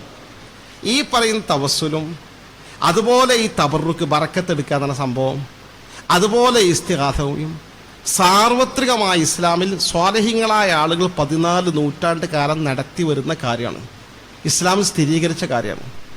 അതും ഈ ശിർക്കും തമ്മിൽ ഒരു ബന്ധമല്ല, കേവലം ദുരാരോപണങ്ങൾ മാത്രമാണ് വിഷയത്തെക്കുറിച്ച്. പിന്നെ നമ്മൾ ചെയ്യുന്ന ശിർക്കാണ് വരുത്തി തീർക്കാൻ ഈ അടിസ്ഥാനപരമായ ഈ നിർവചനത്തിലപ്പുറം ഖുർആന്റെ ആയത്തുകൾ വേണ്ട വിധം ഇവർ വളച്ചൊടിക്കും. എത്രേ ആയത്ത് വളച്ചൊടിക്കുക, ഇങ്ങനെ ദുർവ്യാഖ്യാനം ചെയ്യുക. അവരെങ്ങനെ ഓതും ആയത്ത്, ഇൻ തദുഉഹും ലാ യസ്മഊന ദുആഅക്കും വലൗ സമഉ വസ്തജാബൂ ലക്കും വയൗമൽ ഖിയാമത്തി യക്ഫുറു ബിശിർക്കിക്കും വലാ യുനബ്ബിഉക മിസ്ലു ഖബീർ. ഇൻ തദുഉഹും, മഹാത്മാക്കൾ നിങ്ങൾ വിളിച്ചു തേടിയാൽ, ലാ യസ്മഊ ദുആഅക്കും, മഹാത്മാക്കൾ നിങ്ങളുടെ പ്രാർത്ഥന കേൾക്കൂല, വലവ് സമയവും കേട്ടാൽ തന്നെ മസ്തജാബൂലക്കും നിങ്ങൾക്ക് ഉത്തരം ചെയ്യൂല, വയോമൽ ഖിയാമത്ത് യക്ഫുറു ബിശിർക്കിക്കും, നാളെ യൗമുൽ ഖിയാമത്തിലുള്ള മഹാന്മാർ ഈ ശിർക്കിനൊക്കെ നിഷേധിക്കും, വലാ യുനബ്ബിഉക മിസ്ലു ഖബീർ, അള്ളാഹുവിനെ പോലെ സൂക്ഷ്മമായ അറിവുള്ള വേറെ ആൾ നിങ്ങൾ പറഞ്ഞു തരാനുള്ള അങ്ങനെ ആയത്തോതി മഹാന്മാർ ഇങ്ങനെ അർത്ഥം വെക്കും. ആകെ ശരിക്കും തഫ്സീലൊക്കെ ഇൻ തദുഉഹും എന്ന് പറഞ്ഞാൽ ഐ അൽ അസ്നാം, ബിംബങ്ങളെ വിളിച്ചു തേടിയാൽ, ഐ അൽ ഔസാൻ, വിഗ്രഹങ്ങളെ വിളിച്ചു തേടിയാൽ, ലാ യസ്മഉ ദുആഅക്കും, നിങ്ങളെ വിളി കേൾക്കൂല, ലിഅന്നഹു ലൈസ മിൻ ശഅനിഹി അസ്സമാഅ്, അതിന്റെ പ്രകൃതിയിൽ കേൾക്കുക എന്നുള്ളതില്ല, ലിഅന്നഹ ജമാദാത്ത്, കാരണം നിർജീവ വസ്തുക്കളാ, അത് ശില കൊണ്ട് നിർമ്മിക്കപ്പെട്ടതാ, ലോഹം കൊണ്ട് നിർമ്മിക്കപ്പെട്ടതാ, ഇതൊക്കെ വിഗ്രഹങ്ങൾ എങ്ങനെ കേൾക്കുക? വലവ് സമയം കേട്ടു സങ്കല്പിക്കുക, എന്നാലും ഉത്തരം തരൂല എന്നൊക്കെയാണ് അള്ളാഹ് പറയണത്. ഖുർആന്റെ തഫ്സീറുകൾ ഇങ്ങനെ പരിശോധിച്ച് നോക്കി, പച്ചയായ ഖുർആനും ഹദീസും വളച്ചൊടിച്ചുകൊണ്ടാണ് ഇവർ ഈ പുതിയ ആശയങ്ങളൊക്കെ സമൂഹത്തിൽ സമർപ്പിച്ചു കൊണ്ടിരിക്കുന്നത്. യഥാർത്ഥത്തിൽ സംശുദ്ധമായ തൗഹീദ് നമ്മൾ ഈ പറഞ്ഞ ആശയ ലാ ഇലാഹ ഇല്ലല്ലാഹ് എന്നാൽ പരമമായി താഴ്മയും വിനയവും കാണിക്കപ്പെടാൻ അർഹനായി അള്ളാഹു അല്ലാതെ മറ്റാരുമില്ല എന്ന പവിത്രമായ പരിശുദ്ധമായ ആശയം. ആ യഥാർത്ഥ തൗഹീദ് അംഗീകരിക്കുന്നവരാണ് അഹ്ലു സുന്നത്തി വൽ ജമാഅത്തിന്റെ ആളുകൾ. അതേപടി മറ്റു കാര്യങ്ങളും യഥാർത്ഥ തൗഹീദ് മാത്രമല്ല, വിശ്വാസകാര്യങ്ങൾ മാത്രമല്ല, എല്ലാ കർമ്മങ്ങളും നമ്മൾ ഖുർആനും ഹദീസും ഗവേഷണത്തിൽ പുതിയൊരു മസല ഉണ്ടാക്കുന്നുണ്ടോ? ഇല്ല. നമുക്ക് ഏതൊരു മസല കിട്ടണം, മതപരമായ കാര്യത്തിൽ വിധി കിട്ടണമെങ്കിൽ ഖുർആനും ഹദീസും വ്യാഖ്യാനിച്ചുകൊണ്ട് സ്വഹാബത്ത് കൊടുത്ത വിശദീകരണം അനുസരിച്ച് ക്രോഡീകരിക്കപ്പെട്ട 4 മദ്ഹബുണ്ട് അല്ലേ? ഷാഫി, ഹനഫി, ഹംബലി, മാലിക്കി. അതിൻ്റെ കിതാബിൽ എഴുതി വെച്ച് നമ്മൾ നോക്കും, എത്ര ദർസ് പഠിച്ച് വലിയ ഉസ്താദായാലും അക്കിത്താവൽ എന്താ അവരെഴുതി വെച്ച മസീൽ എടുക്കുള്ളൂ. നമ്മൾ സ്വന്തം ഖുർആനും ഹദീസും വളച്ചെടുക്കൂല. ആ ഖുർആനും ഹദീസിനും സ്വഹാബത്തും താബികളും താബിയും കൈമാറി തന്ന ആ വ്യാഖ്യാനം സ്വീകരിക്കുക എന്നല്ലാതെ നമുക്ക് ഒരു പുതിയ ആശയമല്ല. സമസ്ത ആ സംശുദ്ധമായ സുന്നത്ത് ജമാഅത്ത് ആ പൂർവിക മാർഗത്തെ ഉറപ്പിച്ച് നിർത്താനാണ് രംഗത്ത് വന്നുള്ള പുതിയ ഒരു പരിപാടി നമ്മളെടുത്തില്ല. അപ്പോൾ നമ്മൾ കറകളഞ്ഞ ഒറിജിനൽ ആൾക്കാരാണ് സുന്നത്ത് ജമാഅത്തിൻ്റെ ആൾക്കാർ. മറ്റതൊക്കെ പെശക, അതൊക്കെ തിരുത്താൻ നമ്മളെപ്പോലുള്ള ആൾക്കാരാ ബാധ്യസ്ഥ. നമ്മളൊക്കെ നമ്മളെ കൂട്ടുകാരൊക്കെ ബന്ധപ്പെട്ട് ശരിയാക്കിയെടുക്കും. അവർക്കൊന്നും അറിയില്ല. ആ പഠിച്ചു വെച്ച ചില ആശയങ്ങൾ നല്ല അതിൻ്റെ അപ്പുറം നന്നായി പഠിച്ച് നന്നായി കൈകാര്യം ചെയ്യണം. നമ്മളാണ് സത്യസന്ധത എന്നുള്ള കാര്യത്തിൽ ഉറപ്പ്. എന്നാൽ പുറത്തേക്ക് നോക്കിയാൽ ഏറ്റവും നല്ല ഒരു മുജാഹിദ് ജമാഅത്തൊക്കെയാണ് തെബിലുവാണ് ഉള്ളത് പറയണല്ലോ അല്ലേ. മുജാഹിദിൻ്റെ ആൾക്കാർ നാട്ടിൽ 2 മുജാഹിദുണ്ടാവും, നല്ല ആൾക്കാരേക്കാരം, വളരെ ഉഷാറേക്കാരം, കൃത്യമായി പള്ളി പോകും, കൃത്യമായി എല്ലാ കാര്യങ്ങളും നിർവഹിക്കും, ഓരോ സക്കാത്ത് കൃത്യമായി നടത്തും. ആ സക്കാത്ത് കമ്മിറ്റിക്കാണ് കൊടുക്കണമെങ്കിലും ഒക്കെ എല്ലാം ചിട്ടിയിൽ ഇങ്ങനെ കൊണ്ടുനടക്കും. ജമാഅത്തുകാരാണെങ്കിലോ ജമാഅത്തുകാരും നല്ല ആക്റ്റീവ് പ്രവർത്തകരായിരിക്കും, നല്ല ദീനിൻ്റെ ആൾക്കാരേക്കാരം. തബ്ലീഗ് ജമാഅത്താണെങ്കിൽ പറയും വേണ്ട, വളരെ നല്ല മനുഷ്യന്മാർ അല്ലേ. കണ്ട നമ്പർ 1 സ്വാലിഹ്യങ്ങൾ നിങ്ങളിതേ വേഷമാണ്, നമ്മളൊക്കെ വേഷം തന്നെയാണ്. പുറത്ത് തസ്ബീഹിമാനും കയ്യിലുണ്ടാവും, ദിക്റും വിറുദും മൗലൂദ് ഉണ്ടാവും, വല്ലാതെ കൊണ്ടുകൂടെ ബാക്കി എല്ലാ കാര്യങ്ങളും തട്ടിയൊപ്പിച്ച് നന്നായി നടക്കുന്ന ആൾക്കാരാ തബ്ലീഗ് ജമാഅത്തുകാർ. നൂരി ശതരീക്കത്തെ എല്ലാ ആൾക്കാരും നമ്പർ 1 ആൾക്കാരാ.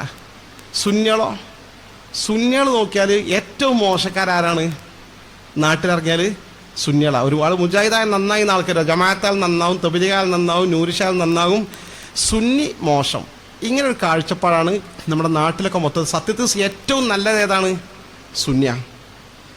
അപ്പോൾ ഇത് എന്താണ് നോക്കിയാൽ അതിൻ്റെ കാരണം സുന്നി മോശമായിട്ടല്ല, ജനങ്ങൾ ഇടയിൽ യഥാർത്ഥത്തിലുള്ളത് സുന്നി പറഞ്ഞാൽ കഴിച്ചു ബാക്കി എന്നർത്ഥം. ഇപ്പോൾ ഒരാൾ മുജാഹിദിക്ക് 2 ആൾ പോകുക എന്ന് പറഞ്ഞാൽ മുജാഹിദിൻ്റെ കാസറ്റ് കുറച്ച് ഗൾഫിൽ നിന്ന് കൊണ്ടുവരുന്നു, കേട്ട് പഠിച്ചുണ്ടാക്കിയത് മുജാഹിദാണ് ശരി വിചാരിച്ച് 2 ആൾ മുജാഹിദായതാണ്.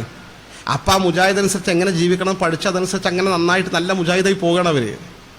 ജമാഅത്തെ ഇസ്ലാമി പറഞ്ഞാൽ ജമാഅത്തെ ഇസ്ലാമിൻ്റെ ക്ലാസ് ഉണ്ട് ഇവിടെ. ഖുർആൻ ക്ലാസ്സാണ്, 1 മണിക്കൂറാണ്, ഞായറാഴ്ചയാണ്, ഒഴിവുള്ള ദിവസമെല്ലാം ക്ഷണിച്ചു. നമ്മളും ജമാഅത്തിൻ്റെ ക്ലാസ്സിന് നമ്മൾ സുന്നിയാണ് പാരമ്പര്യമായിട്ട് പറഞ്ഞു. അല്ലെങ്കിൽ വന്നോളൂ, നിങ്ങൾ ഉസ്താദിനാണ് പറഞ്ഞത്, ഉസ്താദ് എടുത്തോട്ടെ, ഖുർആൻ പഠിക്കുക, വേറെ ദുർവ്യാഖ്യാനം ഉണ്ടാവില്ലായിരുന്നു. അങ്ങനെ ക്ലാസ്സിന് പോയി ക്രമേണ അതിനിടയ്ക്കുണ്ട് പ്രബോധനം. ഇരിക്കത്ത് പോസ്റ്റ് ഓഫ് മേങ്ങ കൊണ്ടുവരുന്നത്. ഇതെന്താ പ്രബോധനം? ഞാൻ പൈസ അടച്ചിട്ടില്ല, അത് പ്രസ്ഥാന ബന്ധുക്കൾ അടച്ചതേക്കാരെന്നുള്ള സംഭവം വരാൻ തുടങ്ങി. ആക്കെ വായിച്ച് പതുക്കെ ബ്രെയിൻ വാഷ് ചെയ്യുക ജമാഅത്തുകാർ. അങ്ങനെ ഇയാൾ ജമാഅത്തുകാരനായി. അങ്ങനെ ഇയാൾ ജമാഅത്താവിനോട് നമ്പർ 1 ആളായി, ജമാഅത്തിൻ്റെ ആചാരൻസ് നടക്കാൻ തുടങ്ങി. ആളും നല്ല മനുഷ്യനായി പ്രത്യക്ഷത്തിൽ.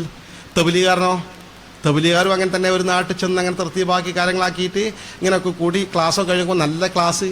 അപ്പോൾ അടുത്ത രാവിലെ ക്ലാസ്സിൽ പറഞ്ഞു, ഇനി നിങ്ങൾ ആരെങ്കിലും കൂടുതൽ ഞങ്ങളെക്കുറിച്ച് പഠിക്കണമെന്നാക്കി അടുത്ത ആഴ്ച തബ്ലീഗ് ജമാഅത്ത് ബാംഗ്ലൂർക്കാണ് പോണത്, കൂടെ വരുന്നുണ്ടെങ്കിൽ ഒരാഴ്ച നന്നായി ഞങ്ങളെക്കുറിച്ച് മനസ്സിലാക്കാറുണ്ട്. അപ്പോൾ ഈ കേട്ടിട്ട് 2-3 ആൾക്ക് വലിയ താല്പര്യം. ബാംഗ്ലൂർ ഇതുവരെ കണ്ടിട്ടില്ല, എന്നാൽ കാണുകയും ചെയ്യുക. ആ പൈസ ചോദിച്ചു, പൈസ പ്രശ്നമായി ജമാഅത്ത് എടുക്കുന്ന തബ്ലീഗ് എടുക്കുന്നു. എന്നാൽ വീട്ടിലേക്ക് ഞങ്ങൾ വരുന്നവരെ ചിലവിനോ അത് ജമാഅത്ത് കൊടുക്കുന്നു. എന്നാൽ യാള്ള സുഖമല്ലോ, ചിലവില്ലാതെ ബാംഗ്ലൂർ പോകാം. പോയി വന്നു, ഇവർ തബ്ലീഗായി, ഇവരും തരീകെട്ടൊക്കെ കിട്ടി താടിയൊക്കെ വെച്ച് ഇവർ തബ്ലീഗായി. ഇങ്ങനെ ഈ 2-3 ആൾ 2 ആളിങ്ങനെ നന്നാകാ. വേറെ 2 ആൾക്കാർ NDF ആയി. അങ്ങനെ NDF ആയത് ഒരു ക്ലാസ്സിൽ ഇങ്ങനെ ചെന്ന് നോക്കുമ്പോൾ രാജ്യം വളരെ ഗുരുതരമായ സ്ഥിതിവിശേഷത്തോടെ കടന്നു പോകുകയാണ്. ഇപ്പോൾ അവർ പ്രതിരോധിക്കാൻ നമ്മളെന്തെങ്കിലും സംവിധാനം ഉണ്ടാക്കട്ടെ, ഇങ്ങനെ പോയാൽ മതിയോ? പോരാ, അതിന് വഴിയുണ്ട്. അടുത്ത ക്ലാസ്സിൽ വരെ ഇങ്ങനെ പറഞ്ഞ് ലെവലാക്കി 2 ആൾ NDF-കാരാക്കി. ഇങ്ങനെ അവർ തീവ്രവാദ സംഘടനയുടെ ആളുകളായി. അവർ അതനുസരിച്ച് അവർ പറഞ്ഞ നേതാക്കൾ പറയും ഇന്ന് സുന്നത്തോം എടുക്കും. അങ്ങനെ ഓരോ കാര്യങ്ങളും ചെയ്തു പോകും. സുന്നി പറഞ്ഞ ആരാണ്? കഴിച്ചു ബാക്കി. കള്ളുടിയന്മാരാരാ? സുന്നികളാണ്. വ്യഭിചാരികളാരാ? സുന്നികളാണ്. ഷീട്ടളിക്കാർ സുന്നികളാണ്. സകലമാന തരികൾ ഏർപ്പാടുകളും അറസ്റ്റ് ചെയ്യപ്പെടുന്ന ആൾക്കാരാരാണ്? സുന്നികളാണ്. നമ്മുടെ നിലമ്പൂർ കുറച്ച് മുമ്പ് മന്ദബുദ്ധിയായ പെൺകുട്ടിയെ തട്ടിക്കൊണ്ടുപോയി ക്രൂരമായി ബലാത്സംഗം ചെയ്തു. 6 പ്രതികളാ. മലപ്പുറത്തിലായിരുന്നു 6 മുസ്ലിമാ. അബ്ദുൽ ഖുദ്ദൂസ്, അബ്ദുൽ നാസർ, 6 മുസ്ലിങ്ങളെ പേരാ. അതിൽ ഈ 6 ആൾ മുജാഹിദാന്ന് ചോദിച്ചാൽ മുജാഹിദിൻ്റെ ഓഫീസിൽ ചെന്ന് ചോദിച്ചു നോക്കുമ്പോൾ മുജാഹിദ് പല ഗ്രൂപ്പാണല്ലോ. ഓരോടാ ഞങ്ങൾ മുജാഹിദല്ല, ഞാൻ ജിന്നിൻ്റെ ഗ്രൂപ്പിലൊന്ന് പോയി നോക്കിയതാണ്. ആ ജിന്നിൻ്റെ ഗ്രൂപ്പിൻ്റെ ഓഫീസ് ചെന്നപ്പോൾ ഞങ്ങൾ ജിന്ന് ഇല്ല, മറ്റേ സക്കരിയാസുനായൻ്റെ ജിന്നിൻ്റെ ഗ്രൂപ്പിൻ്റെ അപ്പുറത്തെ ഓഫീസ് അവിടെ പോയി തിരിച്ചു മറിച്ച് ഇങ്ങനെ വിടും. ഓരോ ആൾക്കാർ ഏതായാലും അല്ല. അങ്ങനെ ഇരിക്കുകയാണ്. പിന്നെ അടുത്ത ഘട്ടം രണ്ടാമത് ജമാഅത്തെ ഇസ്ലാമിൻ്റെ ഓഫീസിൽ പോയി നോക്കാം. ജമാഅത്തായിട്ടായിരിക്കും ഈ ആൾക്കാർ. അങ്ങനെ ഈ ജമാഅത്തെ ഇസ്ലാമിൻ്റെ ഓഫീസിൽ പോയി ജമാഅത്തെ ഇസ്ലാമിനോട് ചോദിച്ചപ്പോൾ 6 നിങ്ങളാണോ? സുബ്ഹാനല്ലാ, ഞങ്ങൾ ഇങ്ങനത്തെ ആൾക്കാർക്ക് മെമ്പർഷിപ്പിന് ഞങ്ങൾ കേഡർ പാർട്ടിയാണ്, ഞങ്ങൾ ലിമിറ്റഡ് മെമ്പർമാർ, അവരുടെ ലിസ്റ്റ് ഇവിടെ കമ്പ്യൂട്ടറിലുണ്ട്, ഇവർ ഞങ്ങളാണല്ലായിരുന്നു. എന്നാൽ പിന്നെ തബ്ലീഗിൻ്റെ ഓഫീസിൽ പോയി നോക്കാറ്. ആ തബ്ലീഗിന്റെ ഓഫീസിൽ പോയി 6 ആൾ നിങ്ങളാണോ? സുബ്ഹാനല്ലാഹ്, ഞങ്ങളെ ജമാഅത്തെ നാട്ടിലേക്ക് ഇന്ന് വരെ പോയിട്ടില്ല, ഞങ്ങൾ ആൾക്കാരല്ല കേട്ടോ പറഞ്ഞു. എന്നാൽ പിന്നെ NDF-ന്റെ ആൾക്കാർ, ചെറുപ്പക്കാർ ചിലപ്പോൾ അതിലുണ്ടാകാൻ സാധ്യതയുണ്ട്. NDF-ന്റെ ഓഫീസിൽ പോയി നോക്കി. NDF-ന്റെ ഓഫീസിൽ പോയി പോപ്പുലർ ഫ്രണ്ടിന്റെ ശാഖാക്കാരൊക്കെ പരിശോധിച്ച് യൂണിറ്റ് സബ് ഇന്ന യൂണിറ്റ് ഇല്ലട്ടോ, ഈ 6ഉം ഞങ്ങളെ ലിസ്റ്റിലില്ല. എന്നാൽ പിന്നെ കഴിച്ചു ബാക്കിയതാണ് സുന്നിയാണ്. 6 ഇപ്പം എന്താക്കി സുന്നിയായി കൂട്ടി. അങ്ങനെ സുന്നിനെ വിലയിരുത്തുന്നതുകൊണ്ടാണ് സുന്നി മോശമാകുന്നത്. അതായത് സുന്നി അനുസരിച്ച് ജീവിച്ച് പ്രവർത്തിക്കുന്ന ആൾക്കാരെ കണ്ടാൽ, യഥാർത്ഥ സുന്നികളെ കണ്ടാൽ മുജാഹിദിനേക്കാളും ജമാഅത്തിനേക്കാളും തബ്ലീഗിനേക്കാളും നല്ല മനുഷ്യന്മാർ ആരെന്നെയാണ്? സുന്നി തന്നെയാണ്. അവരെ മുഖത്തേക്ക് നോക്കിയാൽ തന്നെ എന്ത് ചെയ്യും? ഒരു പ്രകാശം ഉണ്ടാവും അല്ലേ? നല്ല മനുഷ്യന്മാരെയൊക്കെ അവർക്ക് മുഖത്തേക്ക് നോക്കിയാൽ തന്നെ ഒരു വെളിച്ചം, ഒരു പ്രകാശം. കാരണം ഈമാൻ ഒരു നൂറുണ്ട്. ആ നൂറ് പ്രകടമായി നമ്മുടെ യഥാർത്ഥ സുന്നിൻ്റെ മുഖത്ത് കാണാൻ സാധിക്കും. അത് ജീവിച്ചിരിക്കുമ്പോഴും കാണും, മരിച്ച് കിടക്കുമ്പോഴും കാണും. മരിച്ചിങ്ങനെ കിടക്കണ ഉസ്താദന്മാരൊക്കെ ഇങ്ങനെ കാണുന്ന മരിച്ച് കിടക്കണത് എന്താ തിളക്കം. 5 വഖത്ത് പള്ളിയിലേക്ക് വരുന്നേ ദിക്റും വിറുദും മൗലൂദും റാത്തീബും ഹദ്ദാദും കുത്തുബിയത്തൊക്കെ നടത്തുന്ന കാരണന്മാർ മരിച്ചു നമ്മൾ കാണുന്നുണ്ട് നമ്മൾ മഹല്ലുകളിൽ. അവർ മരിച്ചിങ്ങനെ കിടക്കുമ്പോൾ കാണാൻ സുസ്മേര വതനായി ഇങ്ങനെ കിടക്കുകയാണ്. ആ മരിക്ക് അവസാന ഘട്ടത്തിൽ ആ പുഞ്ചിരി, സ്വർഗം കാണുമ്പോൾ ആ ചിരി, അവസാനത്തെ ആ ഫേസ് നമ്മൾ കാണുകയാണ്. യഥാർത്ഥ ആളുകൾ നമ്മളെ ആളുകളാണ്. പക്ഷേ നമ്മളെ തെറ്റിദ്ധരിപ്പിക്കപ്പെടാൻ ഇടയാക്കുന്ന വിഷയം ഇതാണെന്ന് അർത്ഥം. പിന്നെ ഒരു വിഷയം, എല്ലാ പ്രവർത്തനത്തിനും നമ്മളല്ലാത്ത ആൾക്കാരൊക്കെ ജാഗരൂകരാ അല്ലേ? ഭയങ്കര ആക്റ്റീവാ. നമ്മൾ മഹാ തണുപ്പാണ് എല്ലാത്തിനും, ശരിയല്ലേ? കാരണം നോക്കി, മുജാഹിദാകട്ടെ, ജമാഅത്താകട്ടെ, തബ്ലീഗാകട്ടെ, APക്കാരാകട്ടെ ഒക്കെ ഒരു 2 ആളുടെ പണ്ട് നാട്ടിക മുസ്ലിം ഓട്ടോറിക്ഷൻ്റെ മാതിരിയാണ് അവർ അറിയും. ആകെ 4 ഓട്ടോറിക്ഷ ടൗണിലുണ്ടാവുള്ളൂ. പക്ഷെ എവിടെ നോക്കിയാലും തിരിഞ്ഞാലും പറഞ്ഞാൽ ഓട്ടോറിക്ഷ കാണാം എന്ന പോലെ ഇവരെ പ്രവർത്തനമൊക്കെ. നമ്മളെ ആൾക്കാരോ വളരെ പാക്കിലാ, മടിയന്മാരാ, പ്രവർത്തിക്കൂല, തണുപ്പാ. നമ്മളെ ആൾക്കാരത്തിൽ 10 പോസ്റ്റർ ഒട്ടിക്കണം ആ യൂണിറ്റിൽ സമ്മേളനത്തിനാണ് കൊടുത്താൽ ഒരാഴ്ച കഴിഞ്ഞിട്ട് ഒട്ടിച്ചിട്ടുണ്ടാവില്ല. അപ്പോൾ മേലെ സെക്രട്ടറി, മേഖലാ സെക്രട്ടറി ഒക്കെ എന്തെങ്കിലും നോട്ടീസ് പോസ്റ്റർ അവിടെ ഒട്ടിച്ച് കാണുന്നില്ലല്ലോ. ഞാൻ ഒട്ടിക്കും, എനിക്ക് സമയം കിട്ടില്ല, ഞാൻ കൊടുത്തേൽപ്പിക്കൂടെ ഒട്ടിക്കും അറിയും. പിന്നെ ഒരാഴ്ച നോക്കുമ്പോൾ 4 ഒട്ടിച്ചിട്ട് 6 ഒട്ടിച്ചിട്ടുണ്ടാവില്ല. 6 അപ്പോൾ എവിടെ? ഞാൻ അടുത്ത കൊല്ലം പുസ്തകം പൊതിയാൻ കുട്ടിയെ കൊടുക്കും. നമ്മൾ എടുത്തിട്ട് ഫുൾ ഒട്ടിച്ചിട്ടുണ്ടാവില്ല.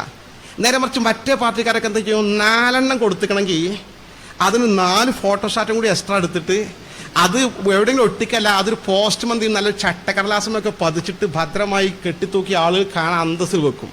ആ പ്രവർത്തനം അവർ വളരെ ആക്റ്റീവാണ്. നമ്മളെ ആളുകളൊക്കെ നമ്മൾ വളരെ നിർജീവാ. പക്ഷെ അതും നമ്മൾ ശരിയാണെന്ന് തെളിവാ. കാരണം ഷെയ്ത്താൻ അല്ലത് യുവസ്വിസ് ഫി സുദൂരിന്നാസ്, നമ്മൾ പ്രവർത്തിക്കുന്ന ഷെയ്ത്താൻ ഇഷ്ടമല്ല. കാരണം നമ്മൾ യഥാർത്ഥ സുന്നിയല്ല, യഥാർത്ഥ ദീൻ വിജയിക്കല്ലേ ചെയ്യുക. അപ്പോൾ നമ്മൾ പോകണ്ടടാ, ഒട്ടിക്കണ്ടടാ, സമ്മേളനത്തിന് പോകണ്ടടാ, ക്യാമ്പിന് പോകണ്ടടാ, ഇങ്ങനെ നമ്മളെ പിന്തിരിപ്പിക്കുക ചെയ്യുക. അവരെന്ത് ചെയ്യും? ഷെയ്ത്താൻ യാള നോക്കട്ടെ ഉഷാറാക്കി. കാരണം അവർ ഉഷാറായാലും എന്ത് ചെയ്യുള്ളൂ? ഷെയ്ത്താൻ വിജയിക്കുള്ളൂ. ഇതാണ് സംഭവം. അപ്പം ആ രീതിയിൽ നമ്മുടെ ആദർശത്തെക്കുറിച്ച്, ആശയത്തെക്കുറിച്ച് ഒരു സന്ദേഹം വേണ്ട, ഒരു സംശയവും വേണ്ട. നമ്മുടെ ആദർശം പരമപരിശുദ്ധ. ആ പരിശുദ്ധമായ സുന്നത്ത് ജമാഅത്തിന് കേരളത്തിൽ നേതൃത്വം കൊടുക്കുന്ന ആധികാരിക പണ്ഡിത സംഘടനയാണ് സമസ്ത കേരള ജംഇയ്യത്തുൽ ഉലമ. വലിയ മഹാന്മാർ സ്ഥാപിച്ചതാ. ആ ബറക്കത്ത് ഇപ്പോഴും നിലനിൽക്കുന്നുണ്ട്. അതിൻ്റെ ഒരു ബറക്കത്ത് കൊണ്ട് എന്താണ് നമുക്ക് ആവശ്യം, അതത് കാലഘട്ടത്തിൽ നമുക്കതുണ്ടായി. കേരളത്തിലെ ഏറ്റവും മികച്ച വിഭാഗമായി നമ്മൾ തന്നെ എപ്പോഴും പോകുന്നു. അംഗസംഖ്യയിൽ മാത്രമല്ല, വിദ്യാഭ്യാസ രംഗത്ത്, എല്ലാ രംഗത്തും ഇന്ന് നമ്മളാണ് ഏറ്റവും മുന്നിലുള്ളത്. ആ നിലക്കന്നെ മുന്നോട്ട് പോകണം. അതുകൊണ്ട് നിങ്ങൾ നന്നായി പഠിക്കണം, ആദർശത്തെക്കുറിച്ച് നല്ല ബോധവാന്മാരാകണം. നമ്മുടെ ആദർശ പ്രചരണവുമായി നമുക്ക് മുന്നോട്ട് പോകാം. അള്ളാഹു തൗഫീഖ് നൽകി അനുഗ്രഹിക്കുമാറാകട്ടെ. ആമീൻ പ്രാർത്ഥിക്കണമെന്ന് പ്രാർത്ഥിക്കുന്നു. നിങ്ങളൊക്കെ ദുആയിൽ ഉൾപ്പെടുത്തണമെന്ന് വിനയപൂർവ്വം അപേക്ഷിക്കുന്നു. ഒരിക്കൽ കൂടി നിങ്ങളുള്ള ആദരവും സ്നേഹവും പങ്കുവെച്ചുകൊണ്ട് ഞാൻ അവസാനിപ്പിക്കട്ടെ. സ്വല്ലല്ലാഹു അലാ ഖൈരി ഖൽഖിഹി സയ്യിദനാ മുഹമ്മദ് വ ആലിഹി വസഹബിഹി അജ്മഈൻ വൽഹംദുലില്ലാഹി റബ്ബിൽ ആലമീൻ. അസ്സലാമു അലൈക്കും. ഇനി നമുക്ക് ഇൻഷാ അല്ലാഹ് ചർച്ച.